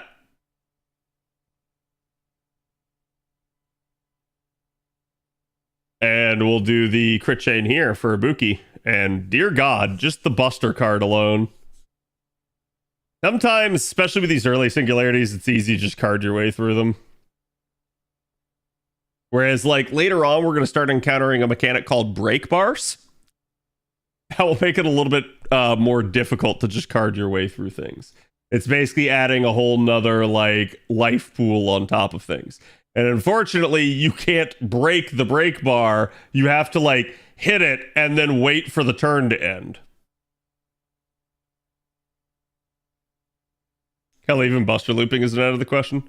Yeah, the only thing that's going to stop me from Buster looping for the most part is going to be my lack of, like, Koyan Sky support.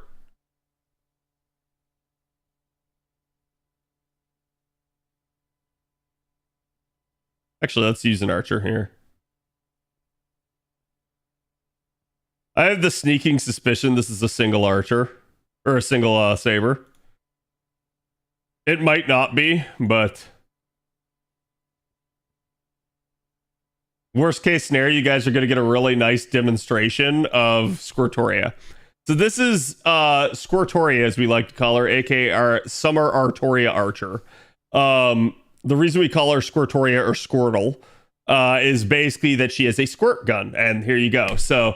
unfortunately, it's only a 300k Spriggan, so if I'm lucky, I won't deal enough damage here.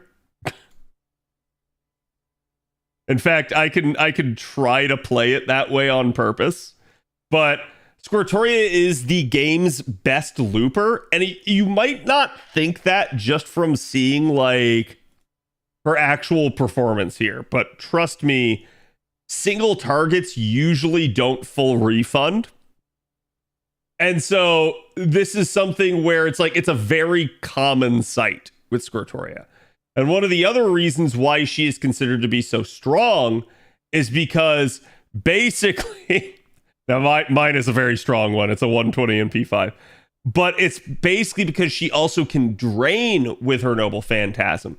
So she can stop enemies from getting to their Noble Phantasm themselves by just sitting there looping over the top of them. And it makes it a really potent boss killing combination, because while she's sitting there carving up the enemy and looping and getting back to another NP over and over again, the enemy is also being unable to get to their Noble Phantasm, and therefore they can't apply any pressure to you. They just have to sit there and like kind of try to basically like beat you to death.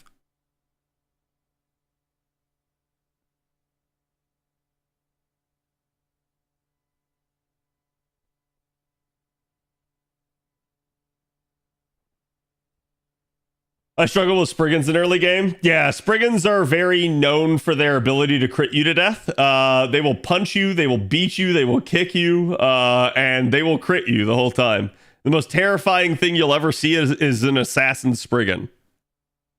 Because assassins already have latent crit modifiers. Okay, so this is one of the more difficult fights here. We have Mabe and Ku Alter. Now, remember what I said about Ku Alter having the ability to like spam dodge and basically have his guts? He's going to be who we're going to try to kill first. Why? Because we just don't want somebody that can like stall us out and stick around. We're just going to front load all of our damage output here. Basically got all the attack ups on. Do the Mystic Code buff. And we are just going to full send this. However, this will probably be strong enough, since this is a Black Grail on this Ibuki. This will probably be strong enough to just outright kill Ku. This is going to probably make this look really easy. But basically, I emphasize, sometimes it's better to just get these fights done as fast as possible so that you don't have to deal with their mechanics.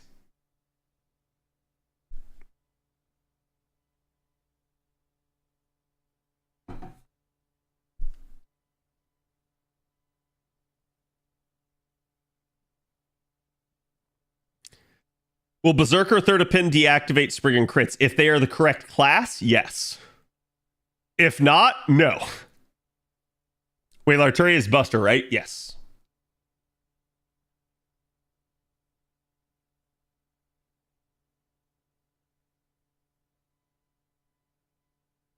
Okay. Now this should just be Ku Alter.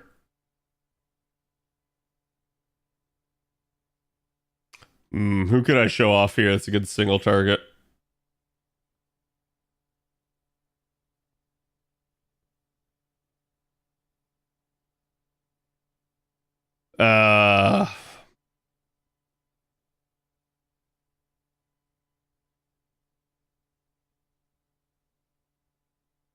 Is mine here? Yes, she is.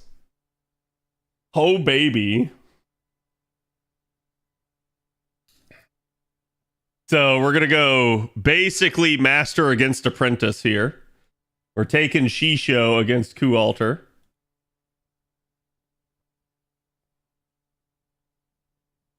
Shisho is anti-divine and anti-undead. Undead rarely comes into play, but divine certainly does. She won't necessarily have that extra damage bonus against him, but she does have a 100% power mod on this skill. So it's very, very strong. I'll go ahead and pop it, but like I said, I don't think he's considered divine. She also has, again, a 50% targetable quick up with a 20% charge skill on it.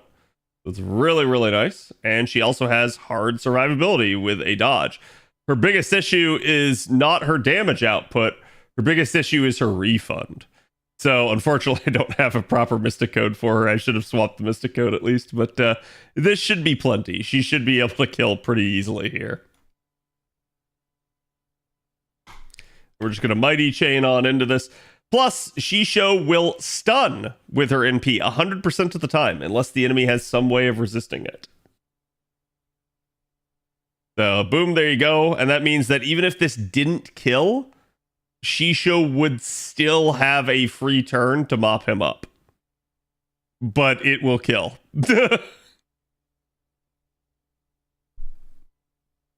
And this is why I said, like, it's really helpful if you just take people that are strong. You know, if you're following them, that you'll be able to use them at least in the story. You won't be able to use them in like farming nodes and stuff like that, but at least for like story purposes and clearing story, it's a really good idea to follow a like nice group of whales. And if you're ever curious as to like, oh man, like Cad, you said I can follow you, but what about other units? Well, you could definitely like, or other characters, sorry. You could definitely like get on our Discord. There's plenty of people there that are pretty well taken care of. If you just ask like, hey, do you have a good account? Can I follow you? People will be pretty like forthright with you as to like whether or not they think that you would like get anything out of following them. Usually though, people want to flex their account, so they're usually going to be pretty okay with stuff like that. Do I have her up on support?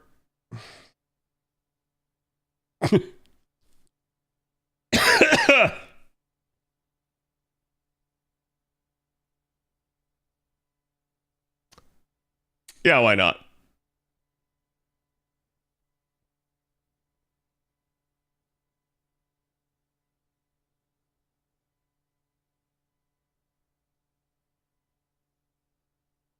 Hi, I knew you should add me.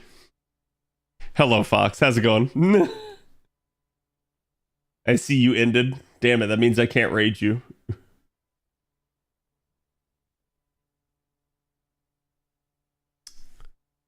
But how are you today? What were you guys up to? I was lurking in your... Hey, you were doing something on JP, weren't you? Okay, so this is Made Alter. Made Alter has what we like to refer to as reloaded memes. Basically, this third skill of hers has a 3-turn cooldown. So if you play your cards right, you can actually do some funny stuff with her. Where basically you can pop this, you can pop her other skill here, and you could pop her middle skill. And what this middle skill does, it actually reduces a target skill cooldown by 1 turn. So because this has a 3-turn duration, within the 3 turns, with this skill, with all these skills maxed out, you can get back to it a second time, which means I get another like quick up here for myself. And that could actually result in a ton of damage if I play my cards right. The big thing you have to watch out for is because it's 1 time 3 turns, any quick card of hers that you use will consume that, including her Noble Phantasm. So you have to be like very patient with how you set that up. But if you do set it up right, it is hilarious damage. In fact, let me see if we can pull it off. I may screw myself here by doing this, but let's try.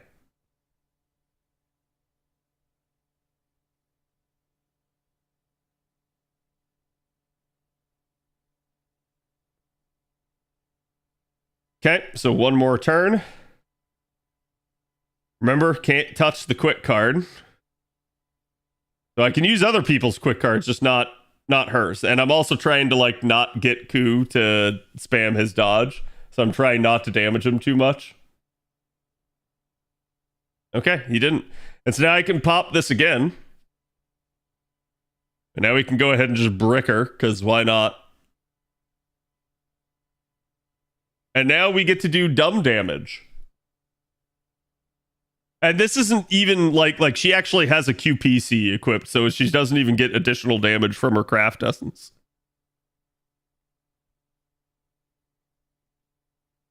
Still one of my favorite Noble Phantasms. It's so ridiculous, but it's so hilarious at the same time.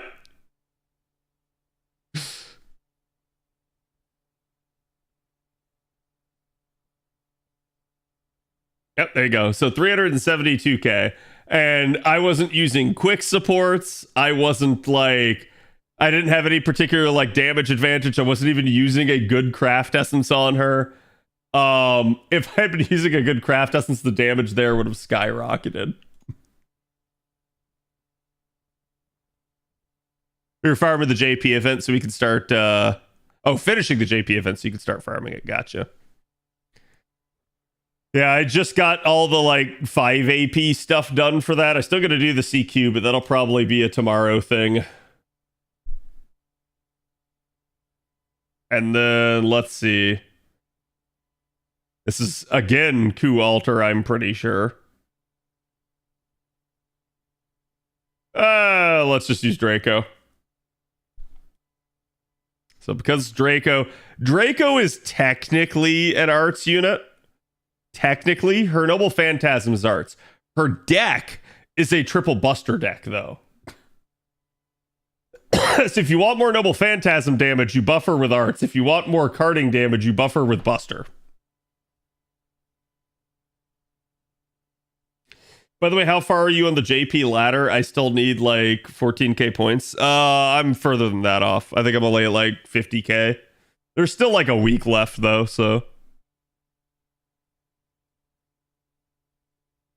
I'm not terribly worried about it.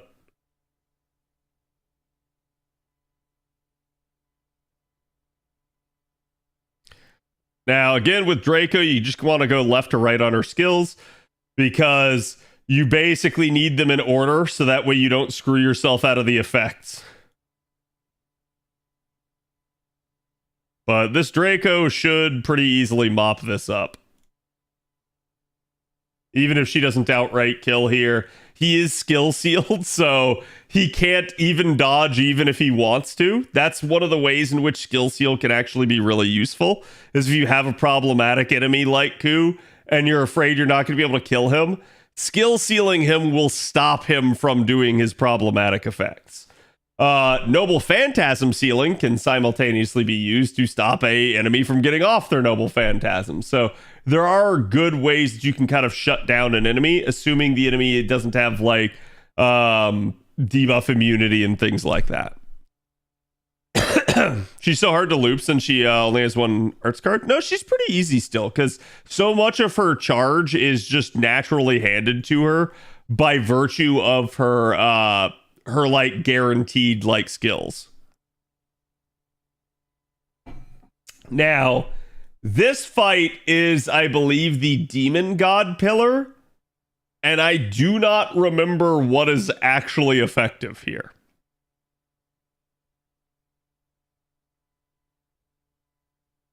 So in that regard, this is me going in blind. I'll just go ahead and I will use the level 100 Draco again. Draco's effective against a lot of things in the game, so at worst, she's probably neutral. Cavalry. Okay. Yeah, usually the Demon God pillars have a particular, like, class that they're effective against, or a subset of classes. Halfus. I like to call them wacky waving inflatable tube men. And everyone's favorite is Barbados. You'll know when you encounter him, because Barbados likes to do a little bit of a jiggle, a little bit of a shake, and a little bit of a moan. He goes, oh, oh.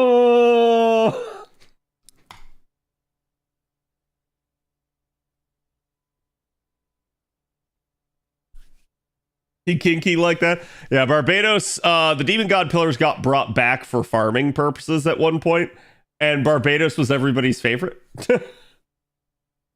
Okay, so there you go. So I did not do a whole lot of damage here. So this one will be a little bit more of a protracted knockdown, drag out fight. But I should be fine. You can see he's not exactly doing a whole lot of damage to me. Now, a good chunk of that is because Waver has his defense buff up right now. You get damage cut and defense off of that, so it definitely helps.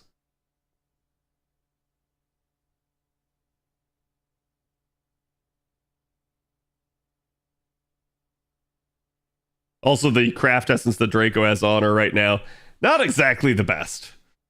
This is not my Draco, this is somebody else's, so...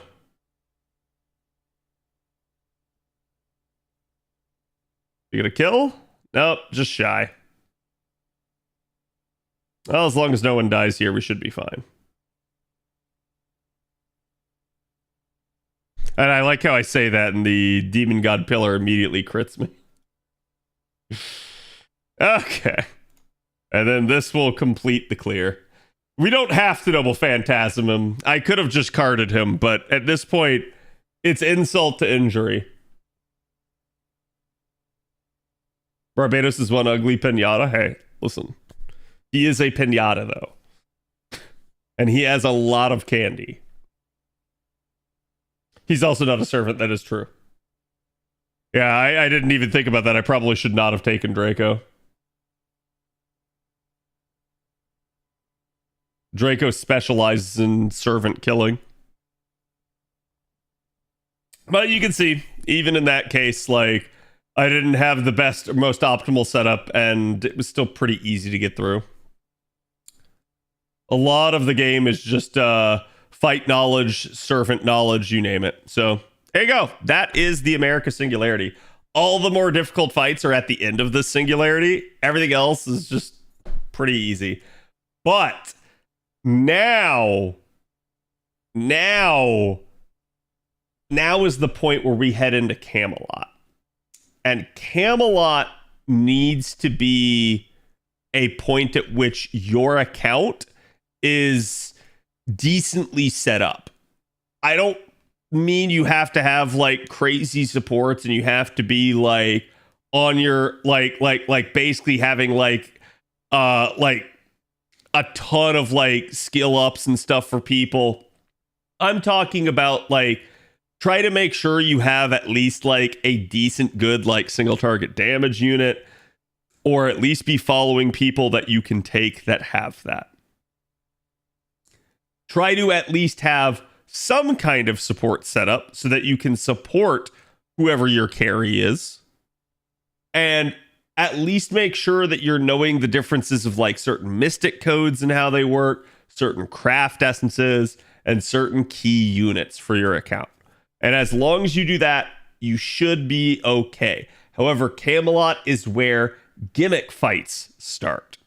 This is where we're going to start encountering a lot of like fights that have a like specific thing in it. So this is where you guys need to be careful. Starting from this point on, the game gets harder. And you'll see that right from the very first quest when we start it. But for now, that is going to be it for this session. So I'm going to go ahead and make blue apples.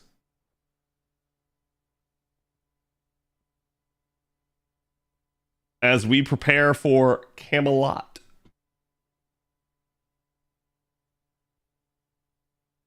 I think the first enemy of Camelot's been a wake-up call for a lot of people. Yep. All right, let me see who all's on, chat.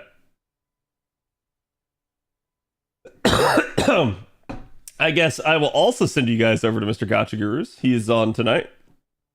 And I will be back tomorrow. Again, thank you guys for watching. Always appreciate the support. If you guys haven't already, check me out on Twitter. Check me out on YouTube. Check me out on Discord. Join the Discord. We have 3,000 members. Happy to have more. So again, get on there. Come discuss the game. If you guys got questions, there's always people on who can answer them. Don't mind the rude people that are in there. Just ignore them. And I will see you guys for the next one. Go give Gotcha Gurus my love. Good night.